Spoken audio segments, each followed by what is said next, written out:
Welcome once again.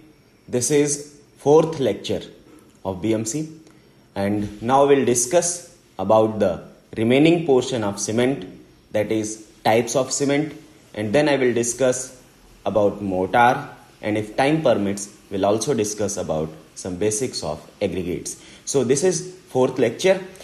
In previous three lectures we have discussed up to lime, basic properties of cement and testing of cement. Now I will discuss types of cement. So this topic is types of cement. So listen carefully. Different types of cement can be manufactured, and these cements are manufactured as per our requirement and as per suitability in different conditions. Some cements are just variants of the OPC, ordinary Portland cement. These are just variants by changing some slight proportions or changing some slights property, slighting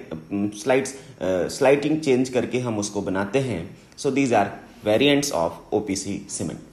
These variants I have put in category 1. So I have categorized the cement in three categories.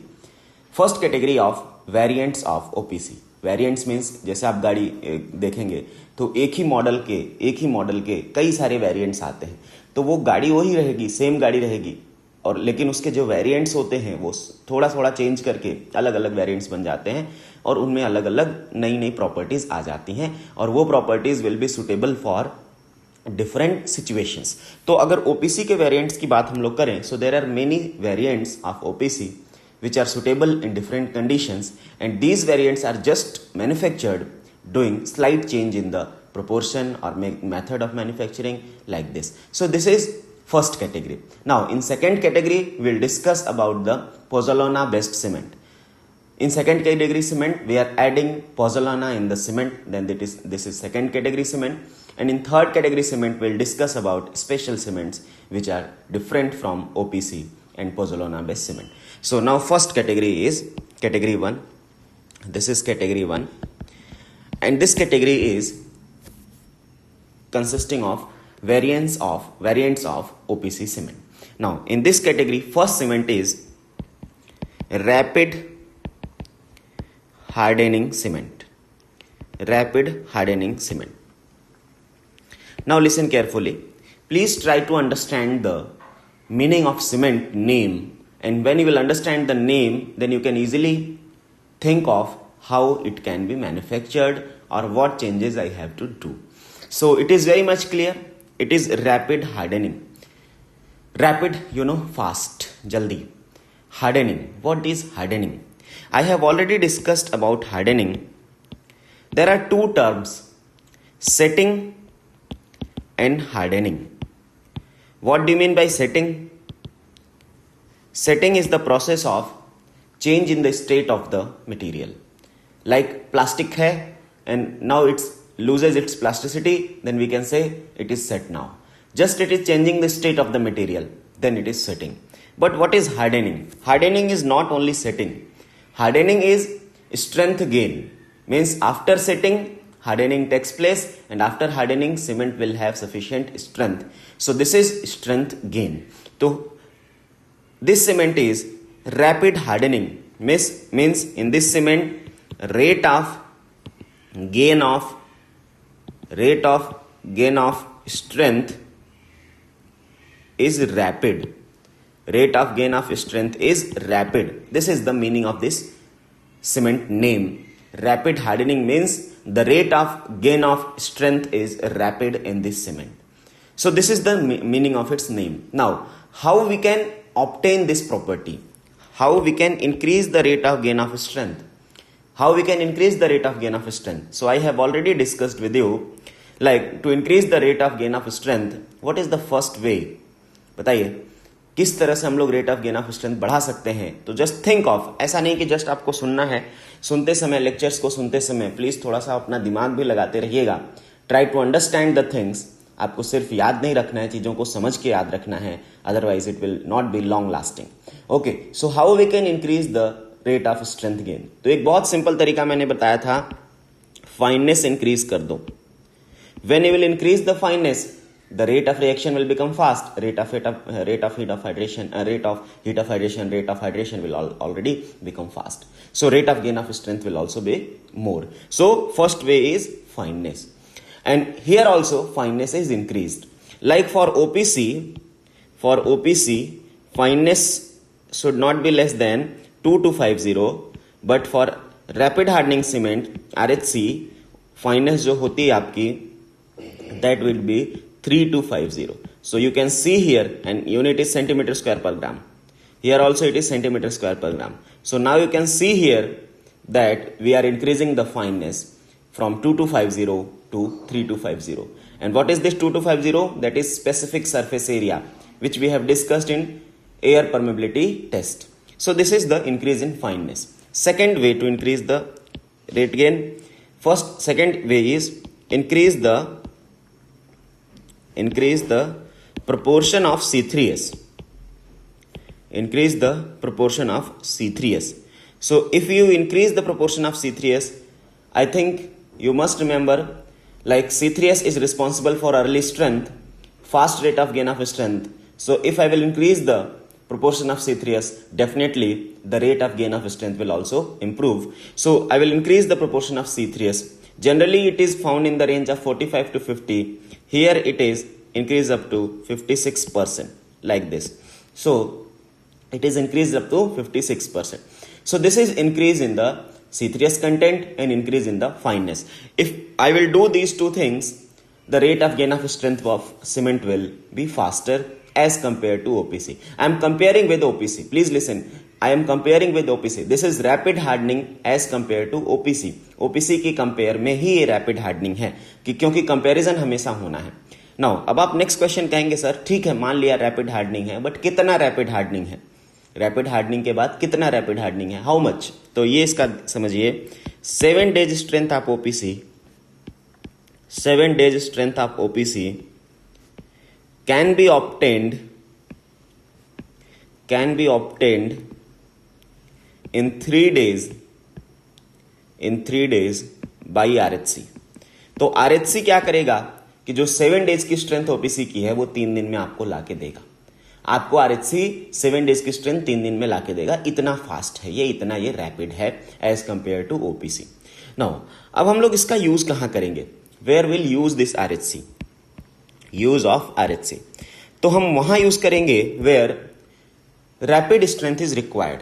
Will use at the places where rapid rate of gain of strength is required. ठीक है, तो कहां पे हैं ये places जहां पे rapid rate of gain of strength is required? So first place you can say pavement construction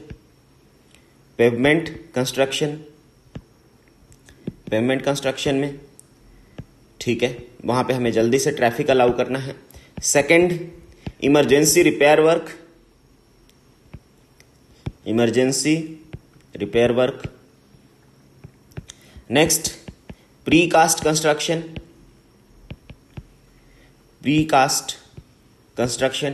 In precast, what do you mean by precast construction? Where we are not doing the construction on site. We are doing construction in any plant. And if we are doing construction in any plant, always there will be space restriction. Because in the plant we do not have infinite space. So if there is space constraint, we have to remove the formwork rapidly. Otherwise, it will take too much space. So in precast construction also we prefer rapid hardening cement so that we can change or we can remove the formwork.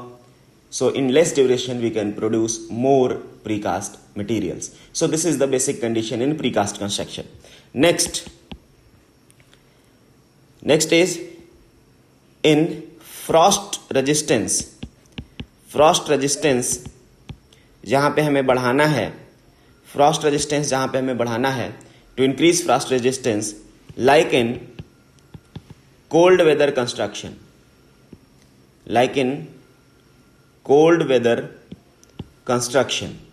सो जहां पे भी हमें इसको Frost resistance बढ़ाना है, जैसे कि cold weather construction, वहां पे हम लोग यूज करते हैं रैपिड हार्डनिंग सीमेंट. इसके अलावा इन case of speedy construction, speedy construction where removal of formwork is faster. सो ऐसी जगहों पे भी जहाँ पे हमें फास्टर रिमूवल करना है फॉर्मवर्क का, ऐसी जगहों पे भी हम लोग रैपिड हार्डनिंग सीमेंट यूज करते हैं. So rapid hardening cement have multiple uses. Wherever early strength is required will use rapid hardening cement and it is 7 days strength can be obtained in 3 days by RHC. Now अब आपका मन करता है कि हम थोड़ा और rapid बनाएं. इसी का रैपिड हार्डनिंग सीमेंट का एक वेरिएंट है मोर रैपिड, और भी इसको रैपिड बनाएं. तो इसको और रैपिड कैसे बना सकते हैं? How we can make this cement more rapid? How we can make this cement more rapid? So this is the use of rapid hardening cement. Now if I want to increase the speed of rate of gain of strength more, अगर हम लोग और increase करना चाहते हैं, so what is the option or what is the way how we can do that? So now I will discuss variant of this RHC, and that variant of RHC is extra rapid hardening cement. Extra rapid hardening cement. This is extra rapid hardening cement. It is clear by the name. It is extra. Just it is rapid hardening, but it is extra rapid hardening. So how we can make this cement? So it is very simple. This ERHC can be made by adding RHC plus accelerator. ध्यान से सुनिएगा. We are adding here one accelerator to increase the rate of gain of strength. Accelerator क्या करेगा? आपका जो rate of gain of strength rapid hardening का है उसको और बढ़ा देगा. So we are just here adding accelerator. An example of accelerator is calcium chloride. So this accelerator is calcium chloride, CaCl2. And how much? Up to 2%. So this cement extra rapid hardening is obtained by adding calcium chloride, that is an accelerator, up to 2%, and then it become extra rapid hardening. The next question you will ask, sir, how much extra? It is extra rapid hardening, then how much extra? So here the strength obtained by ERHC will be more than 25% corresponding to RHC after 1 or 2 days. एक या 2 दिन में RHC जितना strength gain करेगा, ERHC उससे 25% extra strength gain करेगा. This is the condition. Like strength obtained by ERHC will be more than 25% corresponding to the RHC after 1 or 2 days. And after 7 days,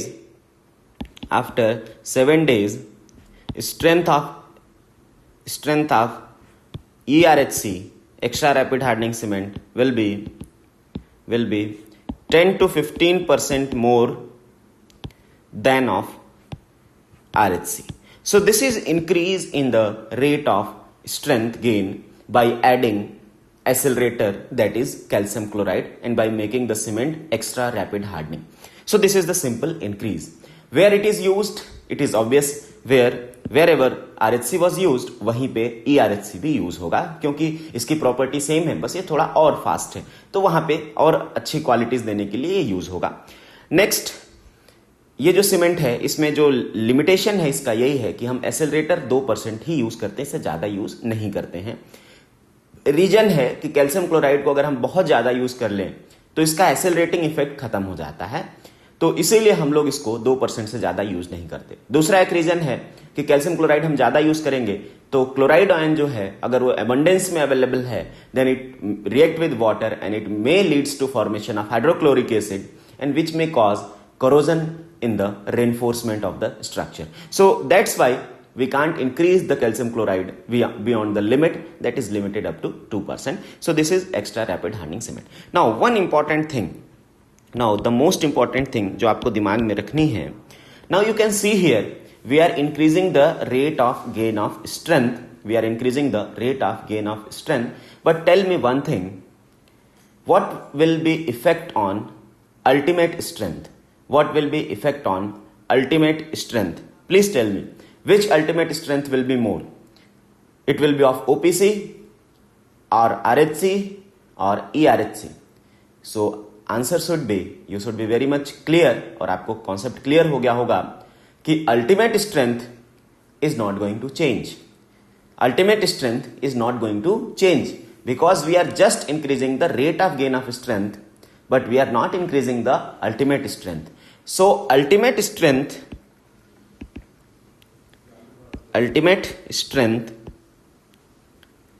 of OPC, RHC and ERHC will be approximately same.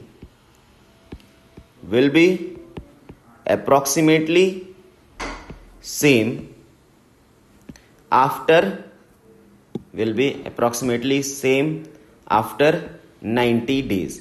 अगर हम लोग 90 दिनों के बाद देखें, after 90 days देखें, तो the strength of OPC, RHC and ERHC will be approximately same. The strength, total strength, ultimate strength will not change. This is the basic condition. So the rate of gain of strength is changing, but ultimate strength will remain same.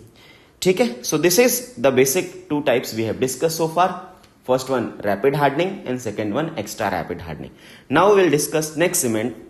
आपको लगेगा same type का ही, उसका नाम है quick setting cement. Quick setting cement. तो देखिए, एक बहुत बड़ा कंफ्यूजन लोगों के पास होता है कि rapid hardening and quick setting both are same or different. आपका क्या कहना है? आपको क्या लगता है, रैपिड हार्डनिंग और quick setting both are same or different? Both are same or different? So answer should be, these are very much different. They are not same at all. क्यों ऐसा है? क्योंकि देखो, क्विक सेटिंग का मतलब very much clear रखो भाई, setting and hardening are two different things. Setting का मतलब था just change in the state of the material, जो कि मैंने आपको बताया. Setting is just change in the state of the material, which we have already seen here. But hardening is the rate of gain of strength. It is the strength development. So I am talking about rapid hardening, means strength development is faster. And here I am talking quick setting. Here I am saying setting is quick. Then both are different. Then someone can ask me, sir एक बात बताइए, बिना setting हुए strength gain कैसे होगा? बिना setting हुए strength gain कैसे होगा? क्योंकि जब मटेरियल सेट होगा उसके बाद ही तो स्ट्रेंथ गेन करेगा. तो बिना सेटिंग हुए स्ट्रेंथ गेन कैसे होगा? तो इसका मतलब तो यह है कि जो सीमेंट रैपिड हार्डनिंग होगी वो क्विक सेटिंग भी होगी. जो सीमेंट रैपिड हार्डनिंग होगी उसको क्विक सेटिंग भी होना पड़ेगा. अदरवाइज बिना सेट हुए स्ट्रेंथ गेन कैसे होगा? ठीक है, it is very clear that setting and hardening are two different properties. Setting का मतलब है स्टेट चेंज होना, मटेरियल की प्लास्टिसिटी खत्म होना, और हार्डनिंग का मतलब है स्ट्रेंथ गेन होना. बट एक चीज मुझे बताइए कि बिना सेटिंग के स्ट्रेंथ गेन तो नहीं हो सकता. ये आपका कहना बिल्कुल ठीक है. इसका मतलब क्या है कि if cement is rapid hardening तो वो क्विक सेटिंग भी होगी. ये लोगों के दिमाग में कंफ्यूजन रहता है और आपके दिमाग में भी आना चाहिए. बट यहां पे फिर से मैं ये कहूंगा कि now again think about it. देखिए, जो सेटिंग का फिनोमिना है और जो स्ट्रेंथ गेन का फिनोमिना है उसमें टाइम ड्यूरेशन का गैप है. जैसे आई एम कंपेयरिंग हियर, बहुत ध्यान से सुनिएगा. जैसे for OPC, listen carefully, OPC का जो सेटिंग ड्यूरेशन है OPC का, नॉर्मली ये 10 आवर्स तक होता है. 10 आवर्स तक हम फाइनल सेटिंग मानते हैं, नॉर्मली ये 10 आवर्स होता है. अब अगर हम बात करें RHC का, और यहां पे हम स्ट्रेंथ गेन भी देख रहे हैं. स्ट्रेंथ गेन, ये सेटिंग हो गया और हम यह बात कर रहे हैं हार्डनिंग की. बहुत ध्यान से सुनिएगा ये कॉन्सेप्ट. यहां हम बात कर रहे हैं हार्डनिंग की. तो सेटिंग जो हो रही है 10 आवर में होती है और हार्डनिंग जो हम कंपेयर कर रहे हैं वो हम लगभग 1 दिन की कर रहे हैं या 3 दिन की कर रहे हैं या 7 दिन की कर रहे हैं, ठीक है। आरएचसी की सेटिंग भी लगभग 10 आवर्स में ही होती है और यहां पे भी हम स्ट्रेंथ 1 दिन में देख रहे हैं, 3 दिन में देख रहे हैं, 7 दिन में देख रहे हैं, 28 दिन में देख रहे हैं। सिमिलरली क्विक सेटिंग सीमेंट का भी जो क्विक सेटिंग सीमेंट होगी उसका भी जो हम हार्डनिंग देखेंगे वो तो वैसे ही देखेंगे, 1 दिन, 3 दिन, 7 दिन में देखेंगे, बट अब उसकी सेटिंग जो होगी वो 1 आवर में होगी। तो जो सेटिंग का फिनोमिना है वो 1 आवर से लेके 10 आवर्स के बीच का है और स्ट्रेंथ गेन का जो फिनोमिना है वो तो 1 day, 2 day, 3 day, 4 day, 5 day देखते हैं।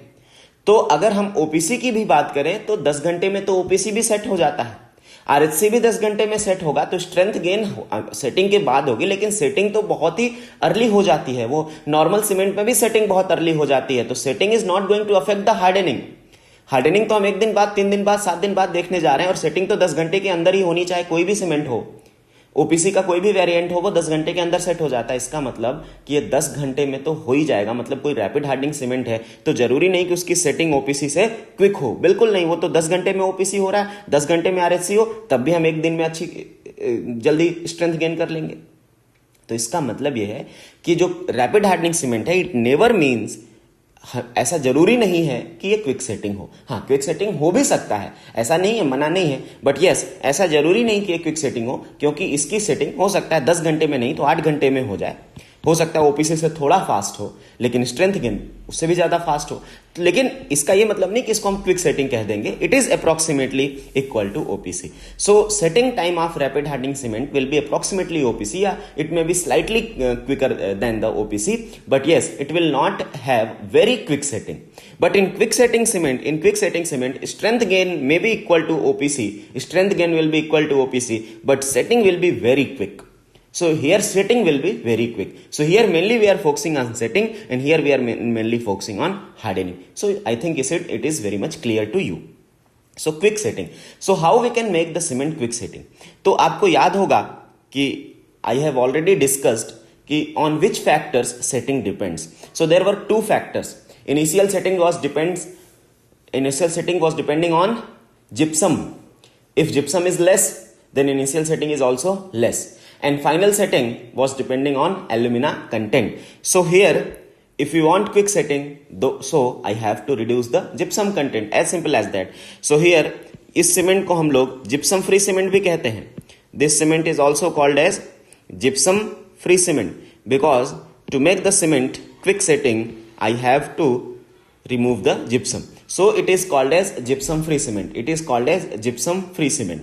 ठीक है. How it can be manufactured? So the simple way to make it is, it is manufactured using less amount of gypsum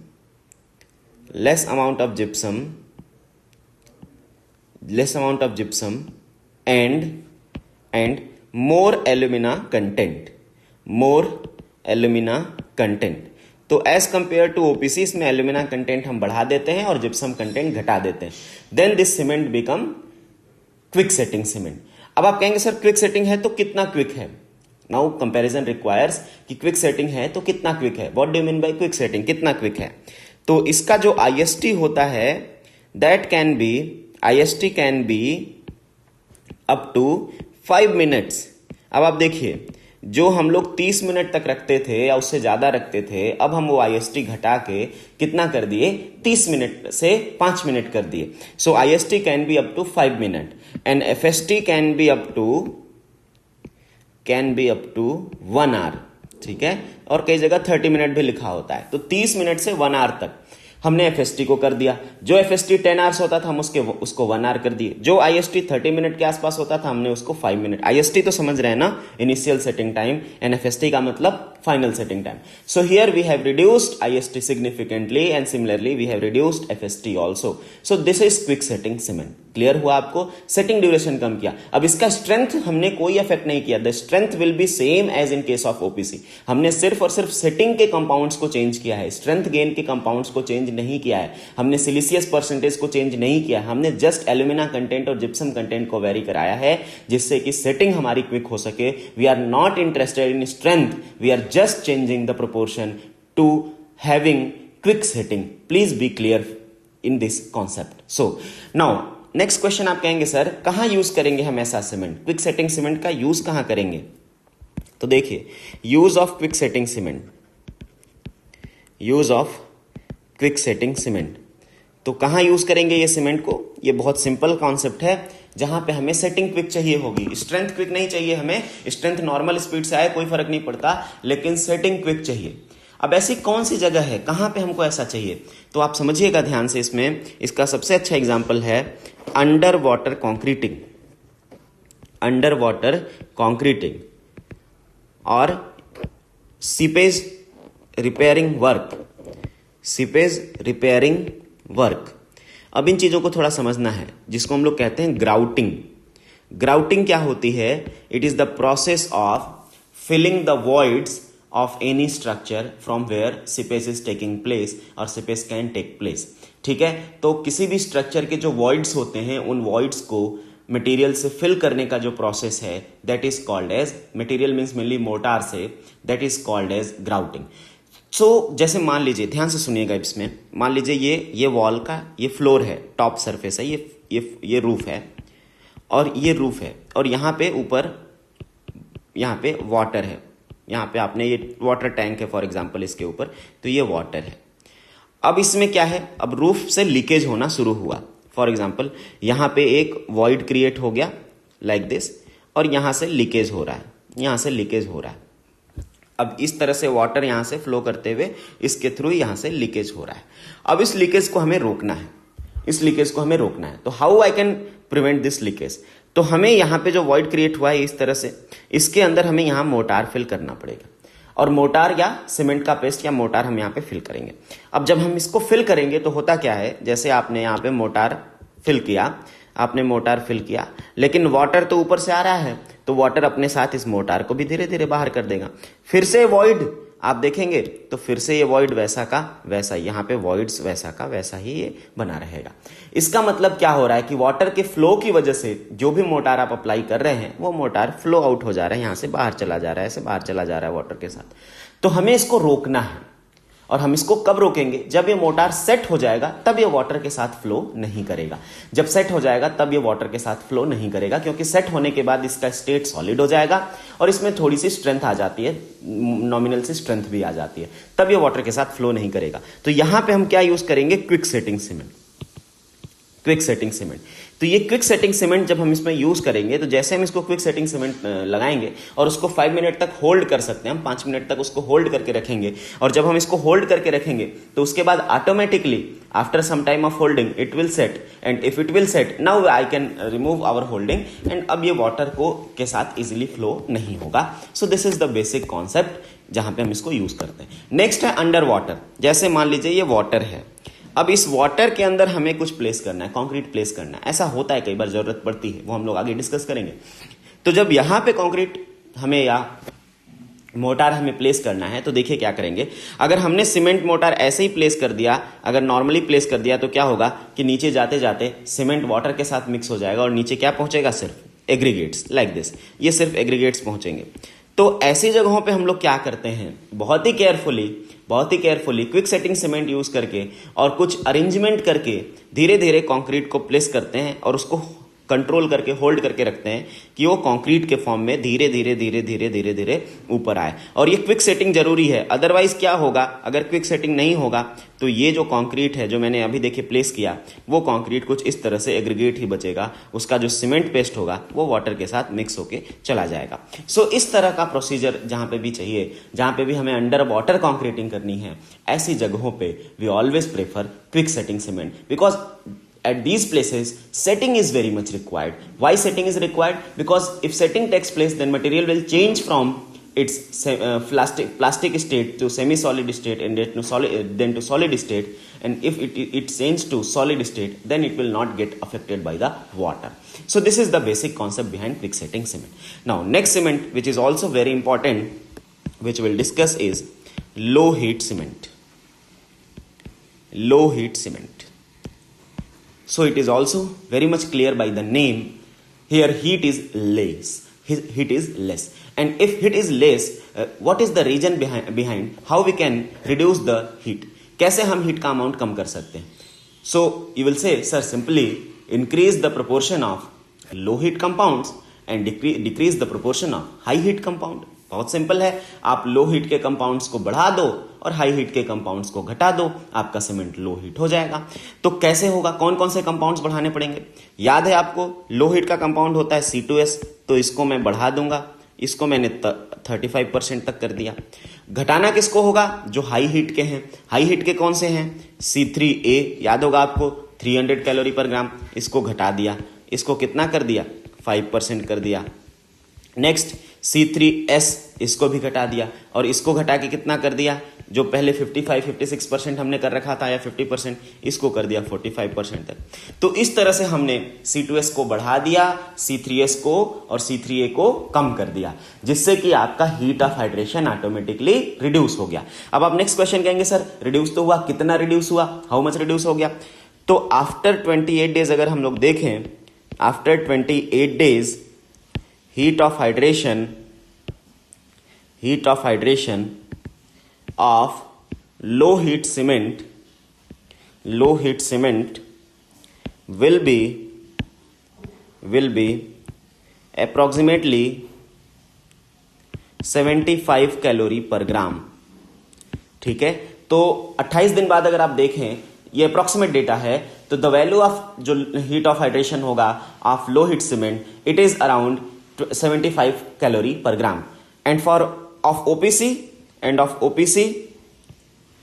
OPC it is 100 calorie per gram. So now you can compare which one is low heat cement. That is, this cement is low heat. Why? Because here less heat is there and this heat is 25% less than the normal OPC cement. So this is the basic difference. This amount of heat will reduce as compared to OPC cement. Now next question is कि what is the advantage of reducing the heat from the cement? अब हम लोग देखेंगे इस cement का advantage of low heat cement. What is the advantage of low heat cement? So the basic advantage is पहला, less shrinkage cracks. अब जैसे ही आपका हीट ऑफ हाइड्रेशन कम होगा तो ऑब्वियस सी बात है, श्रिंकेज क्रैक्स कम हो जाएंगे, क्योंकि हीट ऑफ हाइड्रेशन फास्ट होने से वाटर तेजी से बाहर निकलता है और श्रिंकेज होता है. अब यहां पे क्या हुआ कि हीट ऑफ हाइड्रेशन कम हुआ, श्रिंकेज ऑटोमेटिकली आपका कम हो गया, तो लेस श्रिंकेज क्रैक्स पहला हो गया. दूसरा क्या हुआ? Less chemical and water penetration. ये तो क्लियर है, क्यों? क्योंकि अगर श्रिंकेज क्रैक्स नहीं होंगे, वॉइड्स नहीं होंगे, तो वैसे ही परमेबिलिटी कम होगी, और परमेबिलिटी कम होगी तो वाटर पेनिट्रेशन, केमिकल पेनिट्रेशन वैसे रिड्यूस हो जाएगा. सो नेक्स्ट है कि लेस सल्फेट अटैक. यहां पे सल्फेट अटैक भी कम हो जाता है. अब ऐसा क्यों होता है, सोच समझ के बताइएगा. Why less sulphate attack? Because we have reduced the proportion of compounds which are responsible for sulfate attack. And which one is responsible for sulfate attack? C3A. You should remember it. C3A is responsible for sulfate attack. Similarly, C3S is also responsible for sulfate attack. क्योंकि यहां पे calcium hydroxide produce होता है and that calcium hydroxide leads to sulphate attack. तो यहां पे ये दोनों का परसेंटेज जब हमने कम कर दिया और C2S का प्रोपोर्शन बढ़ा दिया, then chances of sulphate attack also reduces. यहां पे ये मिलता है. इसके अलावा आपको यहां पे देखिए ड्यूरेबिलिटी ज्यादा मिलेगी. So durability will be more. Here durability will be more. Why durability will be more? Because of less chemical attack, less penetration, less permeability, less cracks, obviously durability will be more. So these are the advantages of low heat cement. Where it is used, अगर हम इसका use देखें तो कहाँ use होगा ये? तो ऐसी जगहों पे यूज होगा जहां हमें कोशिश करना है कि क्रैक डेवलप ना हो, जहां हमें कोशिश करना है कि ज्यादा हीट डेवलप ना हो. तो इसका एक एग्जांपल है मास कॉन्क्रीटिंग. मास कॉन्क्रीटिंग का मतलब होता है जहां पे हम ढेर सारा कॉन्क्रीट एक साथ करने जा रहे हैं. We are going to do a high amount of concreting, तो इसको हम लोग कहते हैं मास कॉन्क्रीटिंग। और आपको पता है कि जो हीट होती है वो डिपेंड्स ऑन पर ग्राम, वो पर ग्राम पे डिपेंड करती है। और अगर आपने ढेर सारा अमाउंट एक जगह प्लेस कर दिया तो total amount of gram will increase, and if total amount of gram will increase then definitely the total heat will also increase, and if there is large amount of heat there will be thermal stress, there will be thermal stress in the structure, means on the top there will be another temperature, inside the structure there will be another temperature, and which leads to thermal stresses in the structure, and everywhere wherever thermal stress is generating, it leads to cracking and different problems in the structure. So in mass concreting we always prefer low heat cement, so that the total amount of heat generated should be within the limit, it should not be more or it should not be very high. So this is the mass concreting. Example of mass concreting is dam construction, दूसरा जैसे आपको raft foundation करना है। Next, it is used in hydraulic structures also. It is used in hydraulic structures also. ठीक है, hydraulic structures like, अब इसका मतलब क्या है? हाइड्रोलिक स्ट्रक्चर का मतलब क्या समझे आप? Hydraulic structures like storage tanks, ठीक है, डैम्स, वहां पे हमें टू प्रिवेंट द सीपेज, ऐसी जगहों पे क्यों यूज कर रहे हैं हम लोग low heat cement? To prevent the seepage, क्योंकि जैसे स्टोरेज टैंक्स है और अगर उसमें वॉइड्स होंगे, सीपेज होगा, तो ऑब्वियसली उसमें से वाटर सीप आउट करके चला जाएगा, तो वाटर का लॉस होगा। जो आपने सॉइल मैकेनिक्स में आप पढ़ेंगे कि सीपेज से कितना वाटर का लॉस होता है। There will study about phreatic line and the total amount of seepage through the dam, that will be K into S. So these are some values which we are going to calculate in different subjects. But yes, you should know it कि seepage हमें रोकना है। अगर हम लोग seepage को prevent करेंगे then only it will be economical and beneficial for us, and this we can do using low heat cement. So this is low heat cement. Now next one cement of variant of OPC is sulfate resisting cement. This is sulfate resisting cement, and this is a type of cement which is having very high sulfate resistance. It is clear by the name, it is sulfate resisting, means it is having very high resistance against sulfate attack. How sulfate attack takes place? As we all know, sulfate attack takes place due to two reasons. One is internal sulfate attack, which is due to high proportion of sulfate inside the cement, but which we can control, and we always control the SO3 content in the cement within 3%. So internal sulfate attack generally we can avoid by reducing the SO3 content in the cement. But next sulfate attack is external sulfate attack, and this external sulfate attack happens due to attack of external sulfate with the cement. And if external sulfate is attacking, then we can't control the amount of external sulfate because it is beyond our control. So there is only one way to prevent the external sulfate attack. We have to reduce the compound in the cement which is responsible for the sulfate attack apart from sulfate. So the compound which are responsible for the sulfate attack with external sulfate are mainly lime and alumina compounds. So here we'll reduce those compounds. So sulfate resisting cement can be made by reducing the C3A content. So C3A should not be greater than 5%. इसमें condition होती है to make this cement, the C3A proportion should not be greater than 5%, and 2C3A plus C4AF total alumina compound like this should not be greater than 25%. और here you can see C3A content हम ज्यादा reduce कर रहे हैं as compared to C4AF.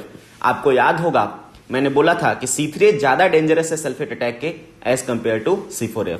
तो यहाँ पे हम C3A कंटेंट कम करते हैं, बल्कि C4AF को हम उतना रख सकते हैं या थोड़ा ज्यादा भी रख सकते हैं, लेकिन C3A को हमें रिड्यूस करना है ताकि हम सीमेंट को सल्फेट रेजिस्टेंस बना सके. क्योंकि याद होगा आपको ये C3A रिएक्ट करता है सल्फेट कंपाउंड्स के साथ और क्या बनाता है, कैल्शियम सल्फो एल्यूमिनेट ये बनाता है, और ये हमें करते हैं basically sulphate attack.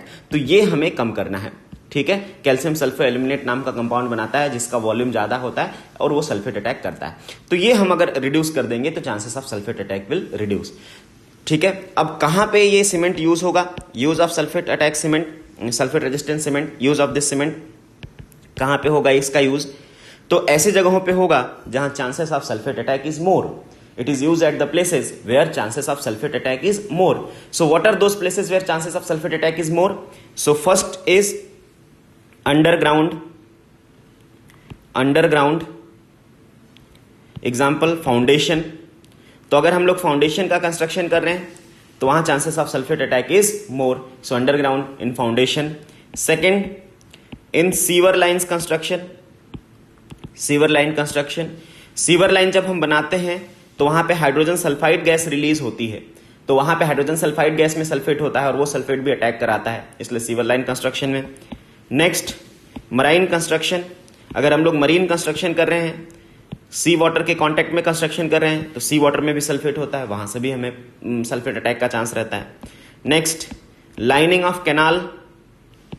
Lining of canal, अगर हम कैनाल की लाइनिंग कर रहे हैं तो वो भी हम सॉइल के कांटेक्ट में होते हैं, वहां पे भी सल्फेट अटैक होने का चांस रहता है.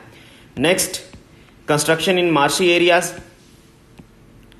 कंस्ट्रक्शन इन मार्शी एरियाज, अगर हम लोग मार्शी एरियाज में कंस्ट्रक्शन कर रहे हैं तो वहां पे भी आपको चांसेस ऑफ सल्फेट अटैक होता है. So these are some places where sulphate attack can takes place and will try that sulphate attack should not take place at these locations. So we'll use sulfate resisting cement. So this is the basic sulfate resisting cement. So far we have discussed 5 cements. Just recap. First one is rapid hardening. How we can make cement rapid hardening? By increasing the proportion of C3S and by increasing the fineness. Next cement is extra rapid hardening. How this cement is manufactured? By adding accelerator, that is calcium chloride, in rapid hardening cement. Next, low heat quick setting cement. Quick setting cement can be made by reducing the proportion of gypsum and increasing the proportion of alumina. Then it is quick setting. Quick setting cement is different from rapid hardening cement. Next, we have discussed low heat cement. Low heat cement can be manufactured using the compounds which are having less heat, like increasing the proportion of C2S and decreasing the proportion of C3A and C3S. This low heat cement have many advantages, like it is having low permeability, less water penetration, less chemical attack, less sulfate attack, and more durability. And it is used in mass concreting. Next, we discussed sulfate resisting cement, and sulfate resisting cement is the cement which is having better resistance against sulfate attack. And this resistance we have gained by reducing the proportion of compounds which are responsible for the sulfate attack. These compounds are like C3A and C4AF. Will control the proportion of mainly C3A so that we can increase the resistance against sulfate attack. So this is about the variant of OPC cement. These cements are basically OPC cement only, and we are comparing them with the OPC only, but we are just changing the slight proportion of the cement to get these different variants. Now next category of cement, category 2. Now I will discuss category 2 of cement, that is Portland based pozzolana based cement. Category 2 is pozzolana based cement. ऐसे cement जो pozzolana पे based होते हैं, जिसमें pozzolana use होता है. अब याद होगा आपको पोज़ोलाना क्या होता है. Pozzolana is a material which when it is alone it is not having any binding property. ये कोई बाइंडिंग प्रॉपर्टी शो नहीं करेगा. But when it is mixed with cement it also start behaving like binder. Why it happens? Because it is having tendency to consume the byproduct of hydration reaction of cement, that is calcium hydroxide. It reacts with that calcium hydroxide and it is having siliceous nature. Then that calcium hydroxide and the silica from the pozzolana leads to formation of CSH gel, and this reaction was called as pozzolanic action. So due to that pozzolanic action, it also start behaving like binder. So this is the basic pozzolana definition. Now pozzolana का example आपको पता होगा. इसके बहुत सारे examples हैं. जो most important example है fly ash, silica fume, GGBS. What is this GGBS? This is ground granulated blast furnace slag. This is GGBS. And next one is metakaolin.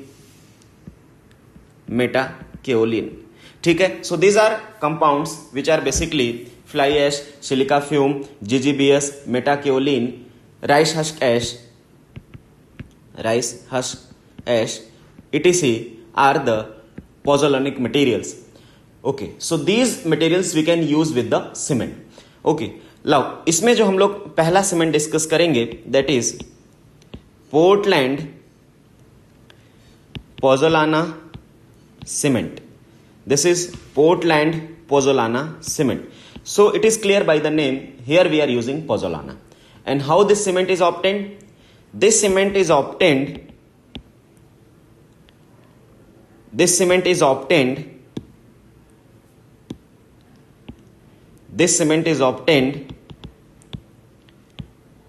by intergrinding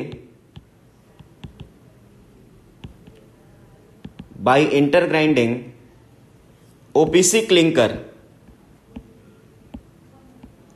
along with pozzolana at the time of grinding.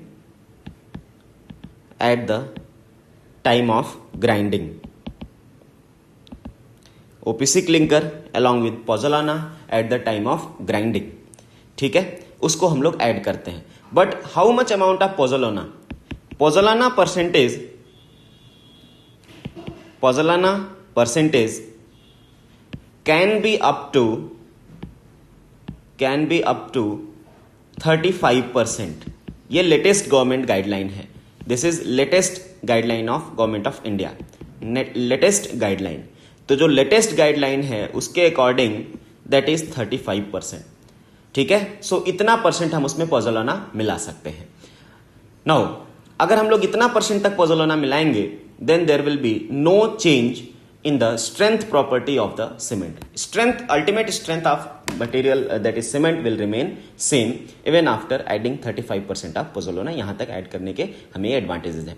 अगर आप market में जाएंगे, अगर कहेंगे market में किसी भी retailer के पास if you ask for the cement he will give you Portland pozzolana cement. And normally ये पोर्टलैंड पोज़ोलाना सीमेंट मिलता है क्योंकि it is the government guideline की always for small works, for retail works always use Portland pozzolana cement. अगर आपको OPC चाहिए then you have to order it from your company और manufacturer, then he can provide you OPC on the particular demand of the your OPC requirement. Now next is, अगर आप market से खरीदते हैं cement तो उस पर पीपीसी लिखा होता है, पोज़ोलाना बेस्ड सीमेंट, और उसमें आप पढ़ेंगे अगर तो एक चीज लिखा होता है, नॉर्मली आजकल मोस्ट ऑफ द ब्रांड्स जो बनाते हैं उसमें लिखा होता है 34% पोज़ोलाना. तो गवर्नमेंट की गाइडलाइन है 35%, तो वो जो मैन्युफैक्चरर हैं उसमें 34% मिलाते हैं, बिलो द गाइडलाइन 1% कम मिलाते हैं. सो नॉर्मली आप लोग देखेंगे चाहे वो किसी भी कंपनी का सीमेंट हो, नॉर्मली 34% पोज़ोलाना उसमें नॉर्मली मिला के, अब ये जो नई पैकिंग आती है, so this is pozzolana based cement. Now अब ये जो पोर्टलैंड पोज़ोलाना सीमेंट है उसके एडवांटेजेस क्या हैं, तो ये हम लोग डिस्कस कर चुके हैं कि पोज़ोलानिक एक्शन के एडवांटेजेस क्या हैं. तो जो भी एडवांटेजेस पोज़ोलानिक एक्शन के हैं वो सारे एडवांटेजेस इस पोर्टलैंड पोज़ोलाना सीमेंट के ही हैं. क्या एडवांटेजेस हैं वो याद होगा आपको. पहला, अब ये पोज़ोलाना जब हम यूज करते हैं तो सबसे अच्छी बात है कि हम ये जो सीमेंट को इको फ्रेंडली बना देते हैं. क्योंकि अगर पोज़ोलाना को हम यूज नहीं करेंगे तो देखिए होगा क्या, सीमेंट का प्रोडक्शन ज्यादा होगा, और सीमेंट का प्रोडक्शन अगर ज्यादा होगा तो एयर पॉल्यूशन ज्यादा होगा, CO2 इमिशन ज्यादा होगा, तो उससे एनवायरमेंट अफेक्ट होगा. दूसरा, जो पोज़ोलाना है अगर वो फ्री अमाउंट में प्रेजेंट रहेगा हमारे चारों तरफ, वो फ्री अमाउंट में हमारे चारों तरफ अगर प्रेजेंट है तो वो भी एयर पॉल्यूशन करता है, क्योंकि वो बहुत ही पार्टिकुलेट मैटर होते हैं, बहुत स्मॉल पार्टिकुलेट मैटर होते हैं जो एनवायरमेंट में एयर के साथ मिक्स हो जाते हैं, और वो फिर हम उनको इनहेल करते हैं, वो हमारे लंग्स को अफेक्ट करते हैं. तो इसीलिए अगर हम लोगों ने पोज़ोलाना को कंज्यूम कर लिया तो ये वहां पे भी इको फ्रेंडली है. तो ये जो इस टाइप का सीमेंट है it make the cement manufacturing economical and eco friendly. तो इको फ्रेंडली बना दिया एंड देन इकोनॉमिकल भी बना दिया. इकोनॉमिकल क्यों बनाया, क्योंकि पोज़ोलाना की कॉस्ट सीमेंट मैन्युफैक्चरिंग से बहुत कम है उसमें, और ये एक बाई प्रोडक्ट है तो बाई प्रोडक्ट की कॉस्ट वैसे ही कम होती है, तो यहां पे हमें इकोनॉमिकल भी होता है ये cement. Next less heat of hydration. यहां पे आपको हीट ऑफ हाइड्रेशन जो मिलेगा वो कम मिलेगा, ऑब्वियसली कम मिलेगा, लेस हीट ऑफ हाइड्रेशन. क्यों हीट ऑफ हाइड्रेशन कम मिलेगा, क्योंकि यहां पे सीमेंट का कंजम्पशन ही कम कर दिया आपने, ओपीसी क्लिंकर ही कम कर दिया. जब आपने ओपीसी क्लिंकर कम कर दिया तो हाइड्रेशन का जो रिएक्शन है उसका जो हीट ऑफ हाइड्रेशन है वो भी कम हो गया. नेक्स्ट, अगर हीट ऑफ हाइड्रेशन कम है तो श्रिंकेज क्रैक्स भी क्या हो जाएंगे, कम हो जाएंगे. Shrinkage cracks will also reduce, shrinkage cracks भी रिड्यूस हो जाएंगे. दूसरी चीज, यहां पे बेटर पोर रिफाइनमेंट, यहां पे क्या मिलता है हमें, बेटर पोर रिफाइनमेंट। इसका मतलब क्या होता है? फ्लाई एश और any other pozzolanas are very fine in nature. हम उनको बहुत फाइन कर देते हैं, they are very fine in nature, and if they are very fine in nature then they will fill the voids inside the cement particles. वो cement particle के बीच के जो वॉइड्स हैं उनको फिल कर देते हैं, and if they will fill the voids between the cement particle then definitely there will be less voids. So these are better pore refinement, less voids, and due to less voids less permeability. यहां पे आपको permeability कम मिलेगी, less permeability. और अगर permeability कम है तो आपको पता है कि better resistance against water penetration and chemical penetration, ठीक है। तो better resistance against water penetration and chemical penetration. तो केमिकल और वाटर का जो पेनिट्रेशन है उससे हमें बहुत अच्छा रेजिस्टेंस यहां पे मिलेगा। Next, it will have better sulphate resistance.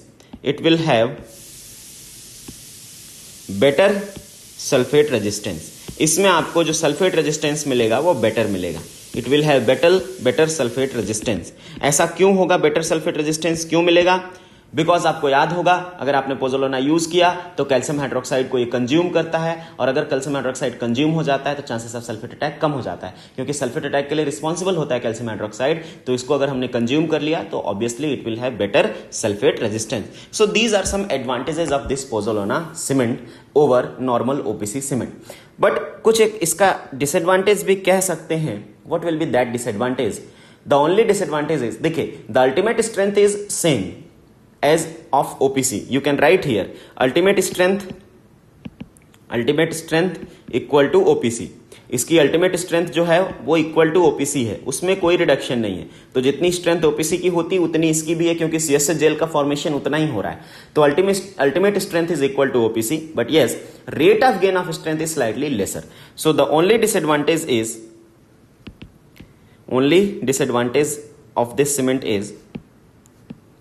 of this cement is slow rate of gain of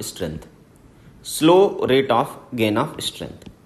अब यहां पे slow rate of gain of strength है तो ये इसका disadvantage, you can say it is the disadvantage, but it is not a very big disadvantage. ऐसा नहीं कह सकते कि इसकी वजह से हम इसको यूज नहीं करेंगे, ठीक है। थोड़ा सा slow rate of gain of strength होगा। कितना स्लो होगा? अगर आपसे ये कोई पूछे कि कितना स्लो है, तो इसमें ये समझ लीजिए कि जो 7 डेज स्ट्रेंथ है ओपीसी की, वो आपको पीपीसी में 10 से 12 दिन में मिलती है। शॉर्ट फॉर्म में सीमेंट को हम लोग पीपीसी कहते हैं। तो पीपीसी की जो स्ट्रेंथ होगी, जो ओपीसी की 7 डेज स्ट्रेंथ है, वो यहाँ पे आपको 10 to 12 डेज में मिलती है। सो दिस इज द थोड़ा सा रेट आपका शुरू में स्लो है, but ultimate strength is same, so it will not going to affect too much to our structure. So this is the basically Portland Pozzolana cement, और सबसे ज्यादा widely use होने वाला सीमेंट आज के टाइम पे यही है, क्योंकि मार्केट में यही मिलता है, जनरल कंस्ट्रक्शन के लिए पब्लिक यही यूज करती है। So this is the basic Portland Pozzolana cement. Now next इसी टाइप का एक सीमेंट है जिसको हम लोग कहते हैं पोर्टलैंड, अब इसी कैटेगरी का है ये, पोर्टलैंड स्लैग सीमेंट। इसको हम लोग ब्लास्ट फर्नेस सीमेंट भी कहते हैं। It is also called as blast furnace cement. तो ये देखिए, पोर्टलैंड स्लैग सीमेंट या ब्लास्ट फर्नेस सीमेंट क्या होता है ये आप समझिए। तो नाम क्लियर होगा इसमें ओपीसी क्लिंकर हम लोग यूज करते हैं, जो उसमें भी यूज करते हैं, साथ में पोजोलोना मिलाते हैं। अब ये जो पोजोलोना होता है उसका हम लोग स्लैग मिलाते हैं, मतलब पोजोलोना में एक स्पेशल स्लैग टाइप आता है वो मिलाते हैं। और वो कौन सा स्लैग होता है? That is GGBS, that is ground granulated blast furnace slag. ये स्लैग हमें कहां से मिला है? It is obtained from blast furnace. Blast furnace कहां यूज होती है? In the making of iron steel making या आयरन मेकिंग में हमें पिग आयरन जब हम बनाते हैं वहां पे ब्लास्ट फर्नेस में हम लोग आयरन ओर को मेल्ट करते हैं, तो वो होती है ब्लास्ट फर्नेस। तो ब्लास्ट फर्नेस से जो स्लैग मिलती है उसको हम लोग कहते हैं GGBS। इसका नाम ग्राउंड ग्रेनुलेटेड क्यों किया? क्योंकि जो ब्लास्ट फर्नेस से स्लैग मिलती है हम उसको कूल करते हैं तो वो ग्रेन्स के फॉर्म में होती है। फिर जब हम उसको ग्राइंड कर देते हैं, ग्राइंडिंग का सेकंड फॉर्म ग्राउंड है यहाँ पे, जब हम उसको ग्राइंड कर देते हैं तो वो फाइनर हो जाता है, और उस फाइन को हम लोग यूज करते हैं यहाँ पे along with OPC clinker as a pozzolana. तो ये ओपीसी क्लिंकर प्लस पोजोलोना, और प्लस हम लोग इसमें मिलाते हैं हार्ड बर्न्ड जिप्सम। जिप्सम यहाँ पे हम लोग थोड़ा सा मिलाते हैं तो ये जो मिला के जो सीमेंट बनता है that is Portland slag cement, इसको हम लोग कहते हैं Portland slag cement. So this is Portland slag cement. Now अब आप कहेंगे सर ये भी तो पोज़ोलाना सीमेंट ही हुआ, पोर्टलैंड पोज़ोलाना हुआ। Yes it is Portland pozzolana. तो इसको हम लोग पोर्टलैंड स्लैग क्यों कह रहे हैं? बिकॉज पोर्टलैंड पोज़ोलाना सीमेंट में limit is there, this is the limit, we can't increase the pozzolana beyond 35%, but in Portland slag cement there is no such limit, so we can increase the slag content. Here we have freedom to increase the slag content, and if we are increasing the slag content beyond the limit, then there may be compromise in the strength, but yes there is not too much compromise, then we can use this cement, no issue. So इस cement को हम लोग कहते हैं Portland slag cement. अब जो देखिए advantages of all the advantages of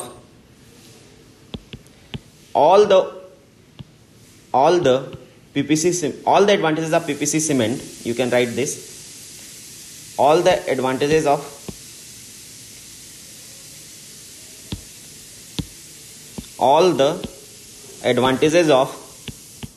PPC cement is also applicable.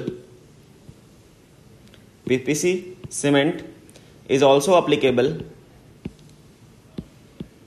for PSC, applicable for PSC। इसका मतलब क्या हुआ कि भाई देखो जो एडवांटेज हमें पोज़ोलाना के मिलते हैं वो सारे के सारे PSC में भी मिलते हैं।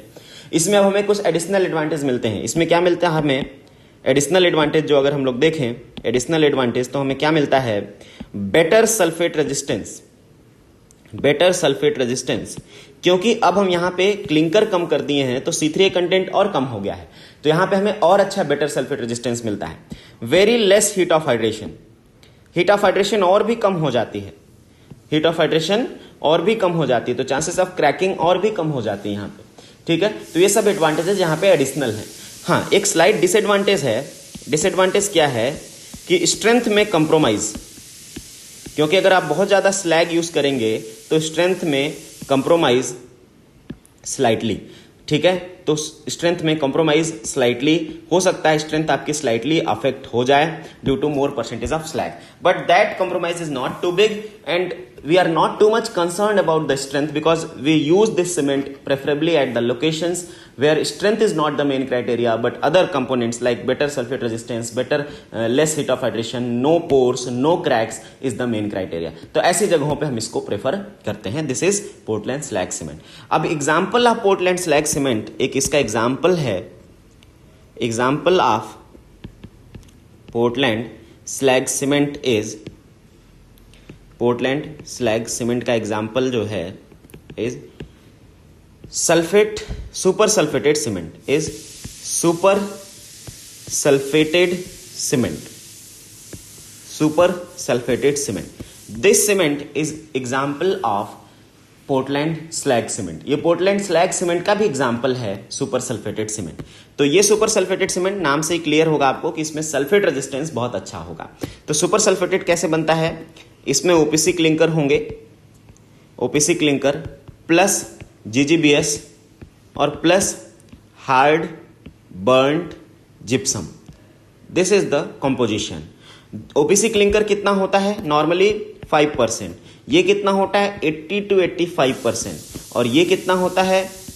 It is around 5 to 10%। अब आप देखिए ये कंपोजिशन है, मतलब इसमें ज्यादा से ज्यादा आपका GGBS है, और due to this composition in this case C3A proportion should not be greater than 3.5%। OPC में नॉर्मली ये 5% होता है, लेकिन इस केस में हमने इसको और रिड्यूस करके कर दिया 3.5%। जब हमने C3A proportion को 3.5% से भी कम कर दिया, then obviously this cement will having very high resistance against sulfate attack। This cement will have very high resistance against sulfate attack, and it is used at the places where chances of sulfate attack is more, chances of sulfate attack is more। तो ये ऐसी जगहों पे use होता है जहां पे chances of sulphate attack ज्यादा है। तो ऐसी जगहों पे यूज करेंगे जहां पे चांसेस ऑफ सल्फेट अटैक ज्यादा है, तो वहां पे हम लोग ये सीमेंट यूज करते हैं। और ये नाम से ही क्लियर है, this is super sulphated and it is a type of pozzolana based cement. आपने पीछे देखा था sulphate resisting cement. Sulphate resisting cement is not a type of pozzolana based cement, वो तो नॉर्मल ओपीसी सीमेंट का variant है। But हम लोग और सल्फेट रेजिस्टेंस बनाने के लिए सीमेंट को उसको पोज़ोलाना ऐड करके बनाते हैं, then it is called a sulphate resisting super sulphated cement. And यहाँ पे हम लोग पोज़ोलाना जो यूज करते हैं that is GGBS and this cement is having very high resistance against sulphate attack. Now will discuss about the third category of cement. अब हम लोग डिस्कस करेंगे कैटेगरी थर्ड जो है सीमेंट की, जिसमें हम लोग डिस्कस करेंगे स्पेशल सीमेंट को। स्पेशल सीमेंट हम लोग यहां पे डिस्कस करेंगे, this is third category. In this special cement first cement is, जो हम लोग पहला सीमेंट डिस्कस करेंगे that is coloured cement. Coloured cement. अब देखिए, अब हम सीमेंट को कलर्ड सीमेंट बनाना चाहते हैं। How we can make the cement coloured cement, it is very clear. तो इसमें हम लोग पहले देखेंगे white cement. White cement is also a type of coloured cement ना, व्हाइट भी तो एक कलर होता है। So white cement, so to make white cement, to make white cement, proportion of Fe2O3 is reduced and burning is done using oil fuels। Burning is done using oil fuels. तो अगर हमें white cement बनाना है तो हम क्या करते हैं, प्रोपोर्शन ऑफ Fe2O3 जो कलर के लिए रिस्पॉन्सिबल है, आयरन ऑक्साइड, उसका प्रोपोर्शन हम घटा देते हैं। और इसकी जो हम बर्निंग करते हैं वो ऑयल फ्यूल से बर्निंग करते हैं। इसकी जो हम बर्निंग करते हैं वो ऑयल फ्यूल से बर्निंग करते हैं, हम कोल से बर्निंग नहीं करते। क्योंकि अगर कोल से बर्निंग करेंगे तो कोल्स के जो सेट्स हैं, जो ब्लैकिश नेचर है, वो सीमेंट में भी आ जाएगा, तो सीमेंट परफेक्ट व्हाइट नहीं बन पाएगा। So we do burning with oil fuels, this is white cement. अब अगर आपको ग्रीन सीमेंट बनाना है, फॉर एग्जाम्पल ग्रीन सीमेंट बनाना है, सो बाई एडिंग chromium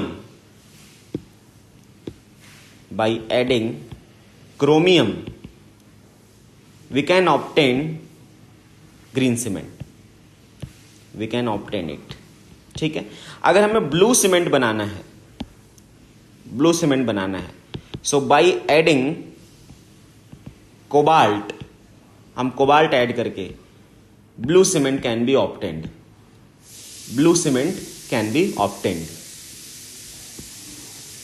ठीक है। ब्लू सीमेंट हमें यहां पे मिल जाएगा। सिमिलरली अगर हम लोगों को ब्राउन सीमेंट चाहिए, so by using MnO2 manganese oxide it can be obtained।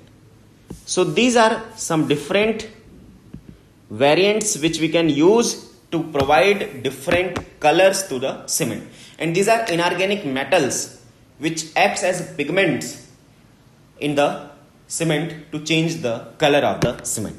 ठीक है। So these are different colored cement। next cement in this category is hydrophobic cement। Hydrophobic cement, जिसको हम लोग वाटर रेपेलेंट सीमेंट भी कहते हैं, water repellent cement, hydrophobic cement. तो ये एक ऐसा सीमेंट है which is hydrophobic, means which is water repellent, which is not affected by water. अब आप कहेंगे सर ये कैसी बात कर रहे हैं आप, सीमेंट की तो रिएक्शन वाटर के साथ ही होनी है, then how cement can be water resistant, how cement can be water repellent.